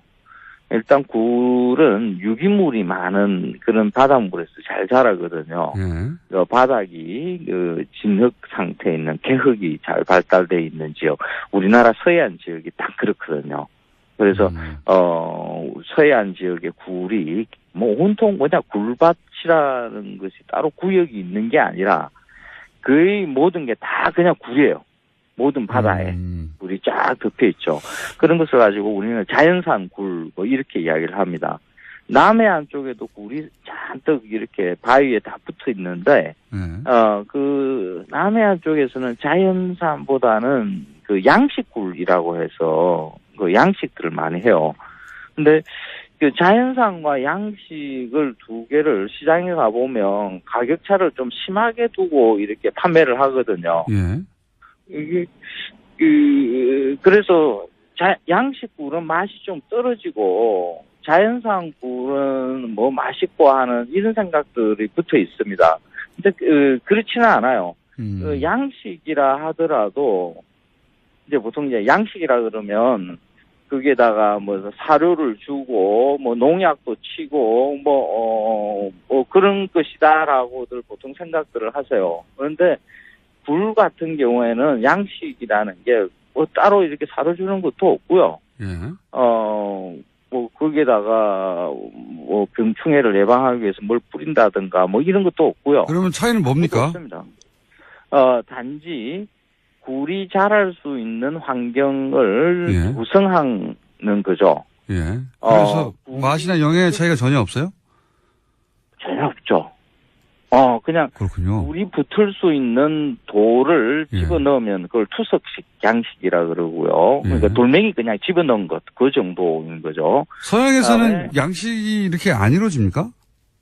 응? 서양에서. 서양에서는요? 예. 서양에서도 비슷해요. 그렇게, 굴이 자랄 수 있는 환경만 조성해 주는 거죠. 뭐 돌멩이를 집어넣는다든지 기다란 줄을 이렇게 굴을 붙여가지고 매달아 둔다든지. 제 말은 그다음에 서양에서는 굴양식이 우리나라처럼 그렇게 용이하지가 않나 보죠? 굴양식을 우리하고 비슷하게 뭐 네. 지주식이라든지 뭐 평상식이라든지 뭐 투석식이라든지 이런 방식들을 해요. 하긴 하는데. 비슷하게 합니다. 예. 근데 그걸 따로 그러니까 자연산 뭐 양식 이렇게 큰 구별이 없습니다. 그냥 그렇게 자연 환경에서 굴이 잘 자랄 수 있게끔만 조성해 주는 것, 이 일을 두고 양식이라고 이름 붙이기는 조금 애매하다는 거죠. 그래서 양식 굴이 맛 없을 것이다라는 이런 생각들을 이렇게 딱 걷어내고 예. 그 굴을 보면 좀 달라집니다. 이런 거 있었습니까? 한동안 문제였었는데 뭐 타이어에 양식한다 뭐 이런 식으로 그런 문제 제기도 있었는데 그건 이제 많이 없어졌습니까? 그런 거는 없죠. 이제 없습니까? 없죠. 예, 없어. 그렇게 큰 문제가 될 것은 아니라고 저는 봐요. 홍합 문제였는데, 홍합. 아, 홍합이었군요, 그거는. 예. 예. 굴, 석화는 차이가 있는 건가요? 보통 석화라고 하면, 각부를 두고 이야기를 해요. 근데 석화라는 말 그 자체가 그냥 굴이거든요. 굴을 이제 한자로, 돌에 꽃이 피는 것처럼 붙어 있다라고 해서 이제 석화라는 이름이 붙어 있어요. 근데, 우리는 보통 석화 이러면 굴의 한쪽 껍질을 떼내고 그 껍데기 위에, 굴 껍데기 위에 이렇게 굴이 있는 것을 그냥 석화 이렇게 부르죠. 근데 그냥 굴이라고 이렇게 보면 됩니다. 양식 굴이 보통 통영이나 이런 데서 나오는 이제 수화식이라 그래요. 바닥 깊숙한데 이렇게 굴이 이렇게 내려가 있는, 굴줄이 내려가 있는 것을 갖다가 보통 양식굴 이렇게 많이 이야기를 하거든요. 근데 그걸, 그런 굴이 맛있을 때가 진짜 맛있을 때가 있어요. 여보세요? 말씀하십시오. 진짜 맛있을 때가 언제입니까? 아니, 굴 이야기라고 지금 대충 듣고 있는 거죠. 고기 아니다. 예. 대답이 없어가지고. 뭐 굴 정도야? 이러면서 듣고 있습니다. 근데 저도 굴은 좋아하긴 합니다. 수화식 굴이다. 그러신 줄 알았어요. 수화식 굴이 정말 맛있을 때가, 지금보다 조금 더 기다려줘야 돼요. 늦겨울, 겨울이 거의 끝나갈 즈음, 2월 정도, 오히려 봄꽃이 막 피기 시작할 때, 이럴 때 되면, 수화식 굴이 살을 가득 올리거든요. 한 입 가득 입안에, 넣고, 탱글한 느낌을 줄 수 있는 그런 굴로 자랍니다. 그래서, 보통, 자연산 굴이라고 하는 것은 돌에 붙어 있는 것을 겨우겨우 떼내는 것이기 때문에, 그 크기가 작아요. 그래서 이제 잘게 먹을 수 있는 것의 특징이 있고, 양식이라 하는 것은 오히려 자연산에서 느낄 수 없는 그런 한 입 가득 굴을 입에 넣을 수 있는 그런 아주 포만감을 줄 수 있는 게 있거든요. 그 타이밍을 제대로 이렇게 즐기겠다 이러면 지금입니까? 조금 더 기다려줘야 됩니다. 조금 더 기다려야 하면 그때 가서 굴을 다루시지 미리 다루시는 겁니까? 이게 보통 보면 예. 지금 막 굴을 많이 드세요. 이제 굴철이 들어왔다. 예. 그런데 오히려 그 굴철이 진짜 양식 굴이 맛있을 때는 굴철이 아닌 줄로 알고 또 깜빡 놓치세요. 그래서 대기하라. 그걸 굴철이 온다. 대기하라. 굴은 지금부터 시작해서 봄꽃이 필 때까지다. 그렇군요. 그러니까 이 계절을 갖다가 제대로 즐기시라. 이 이야기를 들으려고. 마지막 질문인데 30초밖에 안 남았는데 네. 어디 굴이 최고입니까? 지역마다 굴이 다 달라요. 예. 그 바다마다 그 바다의 특징이 밑에 개흙이 있느냐, 돌이냐, 바다가 그 강한 조류에 의해서 조류가 흘러가느냐, 멈춰져 있느냐. 시간이 다 돼가고 있습니다. 어디 굴이 최고입니까? 최고 없고 다 달라요. 각 특색이 있고 자기 취향에 따라 먹으면 된다. 그렇죠. 네. 그래서 서해안부터 남해안, 동해안. 선생님 시간 다 됐습니다. 겨울에 이렇게 굴을 갖다가 이렇게 쭉 한번 굴 여행을 한번 가보십시오. 그러면 알겠습니다. 아주 좋습니다. 예. 서준 황교익 선생님이었습니다. 감사합니다. 예, 고맙습니다. 오래 뵙겠습니다. 안녕. 본인 이 김태호 기획관은 뭐가 잘못된 얘기가 아닙니까? 네. 종북 활동을 막았다는 거 아니에요. 그 종북이라는 건 그대로 나오잖아요. 정권 심판, 여당 공격, 투표 참여 독려. 이게 종북 활동이라는 이게 뒤에 북한이 있다는 거 아닙니까? 사실상 인정한 것들인데요. 이것도 다시 구속영장 김관진 같은 사안으로 김관진 장관을 구속영장을 청구할 수는 없는 걸로 아는데 새로운 게 나오지 않는 두고 보겠습니다. 네, 저희도. 자, 다음 뉴스는요. 네, 원세훈 전 국정원장이 재임 시절에 멀쩡한 관사를 두고 서울 강남에 새 관사를 마련했다라는 보도도 나왔습니다. 여기에는 국정원 특활비 10억 원이 쓰였다라고 하는데요. 원래 국정원 안가로 쓰이던 곳이었는데 2010년에 원세훈 전 원장이 관사로 개조하면서 이 비용을 국정원 특수활동비, 그것도 해외 공작금에서 충당했다라고 합니다. 공작금. 예, 당시 고급 부자재를 쓰고 값비싼 직기를 들여놓은 것으로 알려졌는데요. 하지만 당시에도 이 사실이 언론에 공개된 바가 있습니다. 그러자 부랴부랴 철거를 했는데 심지어 그 철거 비용까지도 해외 공작금을 썼다라고 합니다. 본인이 한국 사람이 아니라고 생각했나 보죠. 해외 공작비를 갖다 쓴 거 보니까. 제가 이명박 정권 초기에 어떤 강연 자리에서 질문을 받은 적이 있어요. 이명박 정부를 어떻게 정의하느냐. 제가 그때 뭐라고 그랬냐면, 이명박 정부는 국가를 수익 모드로 삼는다. 지금 되돌아봐도 명언이에요. 아, 본인이 한 말을 스스로 그렇게 말씀하시는 건가요? 이게 이제 좀 어려운 말로 이익의 사유와 손실의 사유와 이런 말이 있잖아요. 이제 공적이어야 하는 이익은 개인이 챙기고, 과정의 손실은 다 공동체가 떠안는 사대강 같은 사업이 그런 거죠. 예. 공사비들은 대기업들이 나눠 먹고 커미션도 누가 챙겼겠죠. 거대하게 아주. 근데 이제 강 오염되고 죽고 하는 거는 국민들한테 떠넘겨져 있는 거 아닙니까? 근데 이명박 정부는 여기 더해서 그 비용의 세금화, 예. 그 범법의 합법화 이런 것까지 더해집니다. 왜냐하면은 자원회계 같은 사업을 보시면 다 합법의 틀을 쓰고 있어요. 절차적으로는 합법의 틀을 쓰고 있고 또 그 돈은 다 세금으로 하는 거거든요. 자기 돈을 가지고 하는 게 아니에요. 다 세금으로 하고 합법의 틀을 쓰고 있는데 그 이익은 이제 누군가가 챙겨가고 피해는 국민이 안게 되는 자원광물공사 이명박 정부 때 말도 안 되는 이건 사기다 싶은 그런 투자로 결국은 자본 잠식을 해서 망하게 생겼어요. 우리나라 정도의 경제 규모, 우리나라 정도의 경제 형편에서 공사가 망한다는 건 상상할 수 없는 겁니다. 예. 나라가 뒷받침하는 공사가 지금 망하게 생겼는데 이 어려운 걸 이명박 정부에서 해낸 거예요. 그 어려운 걸요. 굉장히 어려운 일이거든요. 그 예하 측근들도 똑같은 루틴이에요. 대통령이 국가를 수익 모델로 삼았다면 이 핵심들은 공직을 수익 모델로 삼은 거랑 마찬가지예요. 원세훈 국정원장이라는 공직을 자기 수익 모델로 삼아서 해외 공작비를 빼돌려가지고 스탠퍼드에 돈을 보내고요. 예, 200만 불을 보내고 개인 거점 만들려고 했다는 거 아닙니까? 그리고 국정원이 소유한 건물, 거기 꼭대기 층을 사적인 사교 공간을 만들었다는 거잖아요. 예, 심지어 여기는 원세훈 전 원장의 부인이 사적으로 쓴 것으로 추정. 국정원 전 수석을 MB가 살렸다고 제가 한 적이 있지 않습니까? 예. 구속도장이 찍혔던 걸 화이트로 지웠다는 뉴스도 있었잖아요. 예. 근데 만약 다시 구속영장이 청구된다면 전 수석은 구속될 가능성이 높다 이렇게 전망하는 바고요. 예, 현재 검찰이 재청구 카드를 만지작거리고 있다라는 보도도 꽤 나왔습니다.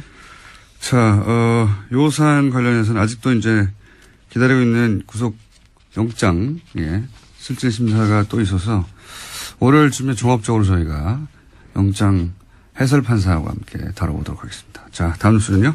네, 어제 국방부 사이버 댓글조사 TF가 3차 중간조사 결과를 발표했는데요. 군 사이버사령부가 지난 2012년에 총선에 총력 대응한다는 내용의 문건을 공식적으로 확인했습니다. 그런데 이 문건에 결재를 한 사람은요, 김관진 당시 국방부 장관입니다. 너무 당연히 구속되어 있어야 할 사람인데, 예, 이런 문건이 계속 나오는데, 결재했는데, 분명히. 결재라는 건 지시했다는 거거든요. 근데 이제 본인이 지시한 게 아니라 봤다는 뜻이다. 본인은 종북 대응을 하라고 지시했지 정치관여를 지시한 바가 없다라고 계속 주장을 하고 네. 있고 이에 대해서 신강렬 부장판사 같은 경우에는 다툼의 여지가 있다라는 지시. 다툼의 여지가 어디 있습니까? 여기서 종북이라고 하는 게 정부에 반대하는 사람들인데 그래서 당시 야당 의원들 비난하는 댓글 단 거 아니에요? 예. 네, 어제 조사 결과 봐도요. 총선 직후의 보고 문건들을 보면 사이버사는 정권 심판과 여당 공격, 정권 교체를 위한 투표 참여 동료 등에 대해서 종북 활동으로 규정해서 대응했다라고 되어 있습니다. 야당은 그냥 종북이에요. 예. 정부를 비판하면 다 종북을 했는데 이게 무슨 다툼의 여지가 있습니까? 군이 대국민 여론전을 왜 합니까? 군이. 정치 관여죠. 법으로 금지되어 있습니다. 그러니까 이제 보수는 계속 안보 하는데 국가 안보가 아니라 정권, 자신들의 안보, 자신들의 안위를 챙긴 거예요. 예, 그걸 다 종북이라는 단어를 묶어서 군이 정치 개입하게 했는데 문건도 나왔는데 결재도 했는데 지시도 했는데 구속이 안 되는 게 많이 되나요? 예. 네, 심지어 어제 발표에서는요, 2013년에 첫 조사했을 때 김관진 전 장관이 방해했던 내용까지도 나왔는데요. 관련해서 수사를 열심히 하려고 했던 헌병 수사관을 질책하고 수사팀에서 제외했다라는 내용도 있었습니다. 그러니까요. 예. 이게 이제 군이 정치에 개입하면 안 된다고 수사하려고 했더니 하지 말라고 한 거잖아요. 국방장관이. 김관진 국방장관 석방시킨 건은 두고두고 앞으로 거꾸로 발목을 잡을 거라고 저는 봅니다. 자, 다음 뉴스는요. 네, 관련해서 어제 SBS가 또 하나의 보도를 했는데요. 사이버사 댓글 공작에 대한 재조사가 본격화되면서 그 전에 김태효 전 청와대 대외전략기획관과 통화를 한 바가 있다라는 겁니다. 그 당시에 김태효 전 기획관 같은 경우에는 사이버사가 여론 조성을 위해서 댓글을 다는 것을 긍정적으로 평가한 이야기를 했다라고 하는데요. 지금 압수물 분석이 끝나는 대로 바로 김태효 전 비서관을 불러서 검찰이 조사할 계획입니다. 이게 청와대 김태효 비서관 당시에 대외전략기획관인가요? 예. 네, 대외전략기획관입니다. 예, 사이버 댓글을 긍정적이라고 독려했다는 거잖아요. 예. 자기 스스로 인정했다라고 어제 SBS가 보도한 건데요. 그러니까 군이 왜 정권 심판, 여당 공격, 투표 참여 독려 이걸 종북으로 규정하고 대국민 여론전을 하는 걸 독려합니까? 군은 이런 일을 하라고 있는 게 아니에요. 예, 군인이 이런 일을 했는데 그래서 되고 있는데요. 여기서 사교 모임을 했던 것으로 알려져 있습니다. 매우 이명박적이에요, 이 사건은. 예, 매우 이명박적이다. 굉장히 어울립니다. 이런 사건 없었으면 섭섭할 뻔했어요. 예. 근데 이제 지금까지 밝혀진 것만 해도 제가 이런 이야기를 들은 건 몇 년 전이거든요. 예. 저 정도가 드는 것도 몇 년 전이기 때문에, 예. 본격적인 수사가 이루어지면 훨씬 더 많이 나올 거라고 봅니다. 그때는 이런 이야기를 해도 아무도 믿질 않았었는데. 예. 자, 다음 뉴스는요? 네, 관련한 보도가 계속해서 있는데요. 원세훈 전 원장 시절에 국정원이 위장 사업자 이름의 차명 계좌를 무더기로 운영했다라고 어제 JTBC가 보도했습니다. 이 차명 계좌는 민간인 댓글 부대 등을 수사하는 과정에서 나왔다라고 하는데요. 댓글 부대 운영비 52억 원의 흐름을 확인하는 과정에서 해당 계좌들이 무더기로 발견됐다라고 합니다. 이것도 재미있는 뉴스네요. 원래 이 가짜 회사, 위장 회사, 예. 이 정보기관들이 이런 가짜 회사들을 쓰죠. 특히 해외 공작 같은 거 할 때. 네, 그렇죠. 우리나라 사건 중에 가짜 회사가 등장했던 것 중에 하나가 해킹팀, 이탈리아 사찰 프로그램 해킹팀을 구매했던 회사. 예, 그 회사가 실체가 분명한 위장 회사다 이런 얘기가 있었고요. 네, 2015년 사건이었습니다. 근데 이제 보통 그 해외 공작 같은 거 할 때 겉으로는 정상적이지만 실제로는 공작 거점이 되는 그런 가짜 회사들, 프론트 컴퍼니라고 합니다, 이런 거. 프론트 컴퍼니. 근데 이걸 우리는 이제 댓글 공작 때 썼죠? 예. 댓글 공작 때 사무실로. 훌륭하지 않습니까? 네. 네, 그러니까 댓글 작업이 진짜 우리 안보를 강화시키는 게 아니라 약화시키는 일이라는 걸로밖에 볼 수 없는데요. 계속해서 그것이 정당한 활동이었다고 주장을 하고 있는 겁니다. 알겠습니다. 자, 군도, 국정원도 다 국가가 아니라 특정 정권의 안위를 위해서 일하면서 그걸 안보라고 포장하고 있었던 것이고 자기들이 반대하는 사람들을 다 종북이라고 주장하면서. 네, 오히려 진짜 안보는 못 지켰던 거죠. 그러니까요. 지금 최근 10년의 보수는 안보는 보수에게 이렇게 말할 자격이 없어요. 예. 자, 다음 뉴스는 뭡니까? 네, 관련 보도 하나가 더 있는데요. 원세훈 전 원장이 선거 개입 혐의로 법정 구속되자 부인이 이명박 전 대통령을 찾아가서 항의했다라고 어제 TV조선이 보도했습니다. 지난 8월 달에 징역 4년 선고가 났는데요. 그로부터 며칠 뒤에 원세훈 전 원장 부인이 이명박 전 대통령의 논현동 사저로 갔다라고 합니다. 그러면서 이명박 전 대통령을 만나서 대통령께서 관심을 가지고 석방이 되도록 잘 도와줘야 되지 않냐라고 읍소했다라고 하는 건데요. 하지만 이명박 전 대통령은 원 전 원장의 혐의나 구속에 대해서는 아무런 언급을 하지 않았다라고 합니다. 대신에 아들과 함께 살면서 마음을 굳건히 가지다라는 대답만 했다라고 하는데요. 그래서 원세훈 전 원장의 부인 같은 경우에는요. 구속 당일에는 법정 문 밖에서 원장만 제가 있느냐 이렇게 항의한 바가 있다고 합니다. 예. 부인 성격 좀 있으신 분으로 제가 알고 있고요. 네. 네, 국정원에서는 부원장이라는 호칭을 얻을 정도로요. 굉장히 여러모로 캐릭터가 강한 분이었습니다. 네. 이 부인을 직접 취재하거나 통화하신 기자분들이 있는지 모르겠는데. 저도 법정에서 몇 번 마주쳤습니다. 굉장히 적극적이세요. 네, 저는 이제 직접 통화한 내용으로 알거든요. 예. 성격 좀 있으신, 캐릭터 좀 있으신 분이고요. 그런데 이제 갔더니 이명박 전 대통령이 했다는 말이 재밌다. 안녕하세요. 김호준입니다. 작년 말 정창수 나라살림연구소장이 2017년 예산에 VIP라는 단어가 예산안에 540번이나 언급돼 이상해서 분석을 했더니 최순실 예산이었다는 걸 밝혔었죠. 그리고 그런 예산들은 재하청의 재하청 혹은 위탁 사업 구조라 누가 그 세금을 최종적으로 가져가는지 알 수 없도록 했다는 특징 역시 발견했습니다. 그런 예산이 문체부 하나만 따져도 16개 사업 3,200억대. 이런 사업들의 법적 근거가 없자 예산을 먼저 배정하고 나중에 청부 입법을 했던 사실도 드러났었습니다.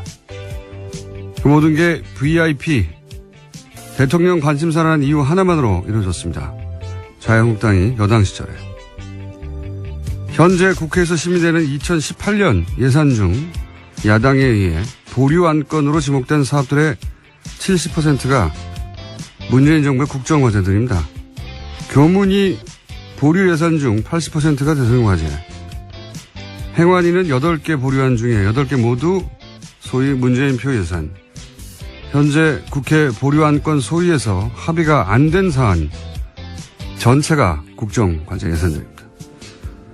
박근혜 정부에서는 VIP 관심사라는 이유만으로 예산이 만들어졌다면 이번 정부에서는 문재인 공약이었다는 이유만으로 보류되는 중입니다. 현재 국회가 돌아가는 꼴이 그렇습니다. 김원준 생각이었습니다. 네. 김은지입니다. 예. 사실 지금 국회에서 가장 중요한 건 예산안 심사인데. 예, 그렇죠. 국정과제, 소위 이제 공약에 있었던 것들이요. 예. 그 예산은 일단 막는다. 이게 이제 야당의 심의 전략이에요. 아주 노골적이라 수치로도 확인이 됩니다. 예. 보류되는 건 뭐 다 족족이다. 국정과제. 근데 그 공약들은 대부분 야당도 걸었던 거예요. 예. 그러니까 내용이 중요한 게 아니라 예. 이번 정부가 내년에 쓸 돈을 없애버리겠다. 국정과제를. 뭐 이런 의도죠. 자, 첫 번째 뉴스는 뭡니까? 네, 이종명 전 국정원 3차장의 구속 적부심 청구가 받아들여지지 않았습니다. 어제 법원은 기존 구속영장 발부에 따른 구속이 적법하다라고 기각 사유를 밝혔는데요. 이 전 차장은 원세훈 전 국정원장 등과 공모해서 국정원 외곽팀에 수백 회에 걸쳐서 예산 수십억 원을 지급한 혐의를 받고 있습니다. 이미 지난 18일에 구속이 된 바가 있는데요. 당시에 오민석 영장전담 부장판사 같은 경우에는 영장 발부 사유를 이렇게 설명했습니다. 범죄 혐의가 소명되고 증거인멸 염려가 있다면서 구속의 사유와 필요성이 인정된다라고 했습니다. 영어로 밸런싱. 네. 예. 예, 균형요. 예, 네. 균형 맞추기. 김관진, 인관빈, 석방은 법리를 따졌을 뿐이고, 예. 특혜가 아니었다. 라는 걸 입증하느라고, 이번에 세심하게 배려한 듯한, 이 청와대 수석과 관련된 사건의 인사는 석방했죠. 반면에. 네, 전병헌 전 수석과 관련된 부분은요. 예, 석방이 됐고, 예, 이번에 국정원 3차장은 석방을 시키지 않았습니다. 네, 저는 그래서 이게, 균형 맞추기다. 저는 그렇게 해석을 합니다. 예. 그래서 전면이요. 아들과 같이 살면서 마음을 굳건히 가지라고, 예. 네, 정작 중요한 부분에 대해서는 아무런 이야기를 하지 않아서 섭섭한 마음을 가질 수밖에 없었다라는 취지의 보도입니다. 이 멘트는 본인에게 고스란히 되돌아올 수도 있습니다. 네. 어떤 예언적 멘트라고 볼 수도 있는데, 어쨌든 원세훈 전 원장의 부인도 사실은, 예, 사법적 처벌을 받기 힘들지도 모릅니다. 네. 어쨌든 성격 좀 있으신 분인데 그 일화가 재밌는 일화가 보도됐네요. 네, 이 말도 굉장히 인상적입니다. 원장만 죄가 있느냐라고 이야기했다는 당연히 거죠. 아니겠죠. 당연히 아니겠죠. 자, 이런 일들이 있었다고 합니다. 다음 뉴스는요. 네, 김병찬 서울 용산경찰서장이 검찰 조사를 받고 있는데요. 받았습니다. 2012년 경찰의 국정원 댓글 사건 수사 정보를 국정원에 흘려줬다라는 혐의를 받고 있습니다. 이와 관련한 내용들이 좀 나왔는데요. 오늘 아침 경향신문 보도입니다. 당시에 서울 수사 2계장으로 일할 때 상황이 심각하다라면서 국정원 관계자에게 수사 정보를 알려주고 분석 범위도 줄여주겠다라면서 수사 축소를 시도한 정황이 있었다라는 겁니다. 김병찬 용산경찰서장을 지금 압수수색하고 수사하는 것은 결국은 김용판 전 서울청장을 타겟으로 한 것이죠. 무죄를 그때 당시는 받았는데 그때는 조사 2계장이었거든요. 예, 조사 네, 2계장. 수사 2계장요. 예. 수사 2계장이었거든요. 그래서 실무 책임자로 이 사안을 덮는 데 역할을 했다라고 보고. 근데 이제 2012년 당시 2013년에 조사했죠. 최동욱 그리고 윤석열 팀이 이 수사를 할 때 그때 결국은 법정에 나와서는 이 김 소장이 김병찬 소장이 아무것도 안 알려줬다 섭섭하다 이렇게 진술했는데 네, 국정원 직원이 그렇게 진술했었습니다. 예, 그 연락 체계했던 국정원 직원이 그 국정원 직원이 이제 번복을 했죠. 예. 네, 굉장히 자세하게 진술했는데요. 당시에 자신과 20분 정도 통화하면서 상황이 심각하다, 뭐가 나왔다 이렇게 이야기를 했고 그러자 걱정하지 마라, 우리가 다 알아서 조사 범위를 줄여주겠다 이렇게 이야기했다고 합니다. 그렇죠. 그래서 결국 어떻게 줄였냐면은 검색어를 줄입니다. 예. 검색을 해서 걸릴 거 아닙니까? 근데 이제 정치 댓글들이요. 예. 그 검색어를 확 줄여가지고 아무것도 안 걸리게 만든 다음에 아무것도 안 나왔다고 바꾸죠. 예. 그런 일을 했다는 것이 당시에도 의심을 받았지만 국정원 당시 연락관 안모 씨가 그때는 부인했다가 이번에는 뒤집었어요, 이야기를. 그때 자세하게 알려줬다고. 예. 아이디도 나오고 뭐 잔뜩 나왔는데 축소해준다는 거죠. 예. 실제로 그래서 마지막 대선 토론회 마지막 날 대선 토론이 끝나자마자 경찰 아무것도 안 나왔다고 중앙발표를 네, 혐의 했죠. 없음 네. 그 유명한 발표를 했었습니다. 그 사건을 다시 지금 뒤지고 있는 겁니다. 네, 하지만 김 소장은 여전히 자신의 혐의를 부인하고 있다고 하는데요. 검찰 조사에서는 5년 전 상황을 기억하라는 것은 무리다라고 이야기하고 있다고 본인이 합니다. 기억하지 않아도 돼요. 다른 분들은 기억하고 있기 때문에 본인은 어차피 부인할 거예요. 예. 자, 그래서 김용판 전 청장 그 이후로 이제 새누리당에 국회의원에 출마했었죠. 네, 하지만 경선에서 떨어져서요. 출마도 못했습니다. 경선에서 낙천하고 나서 부정선거라고 주장했었습니다. 네, 우리가 모른다고 해서 없는 것이 아니다라는 책을 예. 쓰신 분입니다. 부정선거를 주장하셨죠. 그때 낙천하고 본인이. 예. 지금 뭐 하시나 모르겠네요. 아마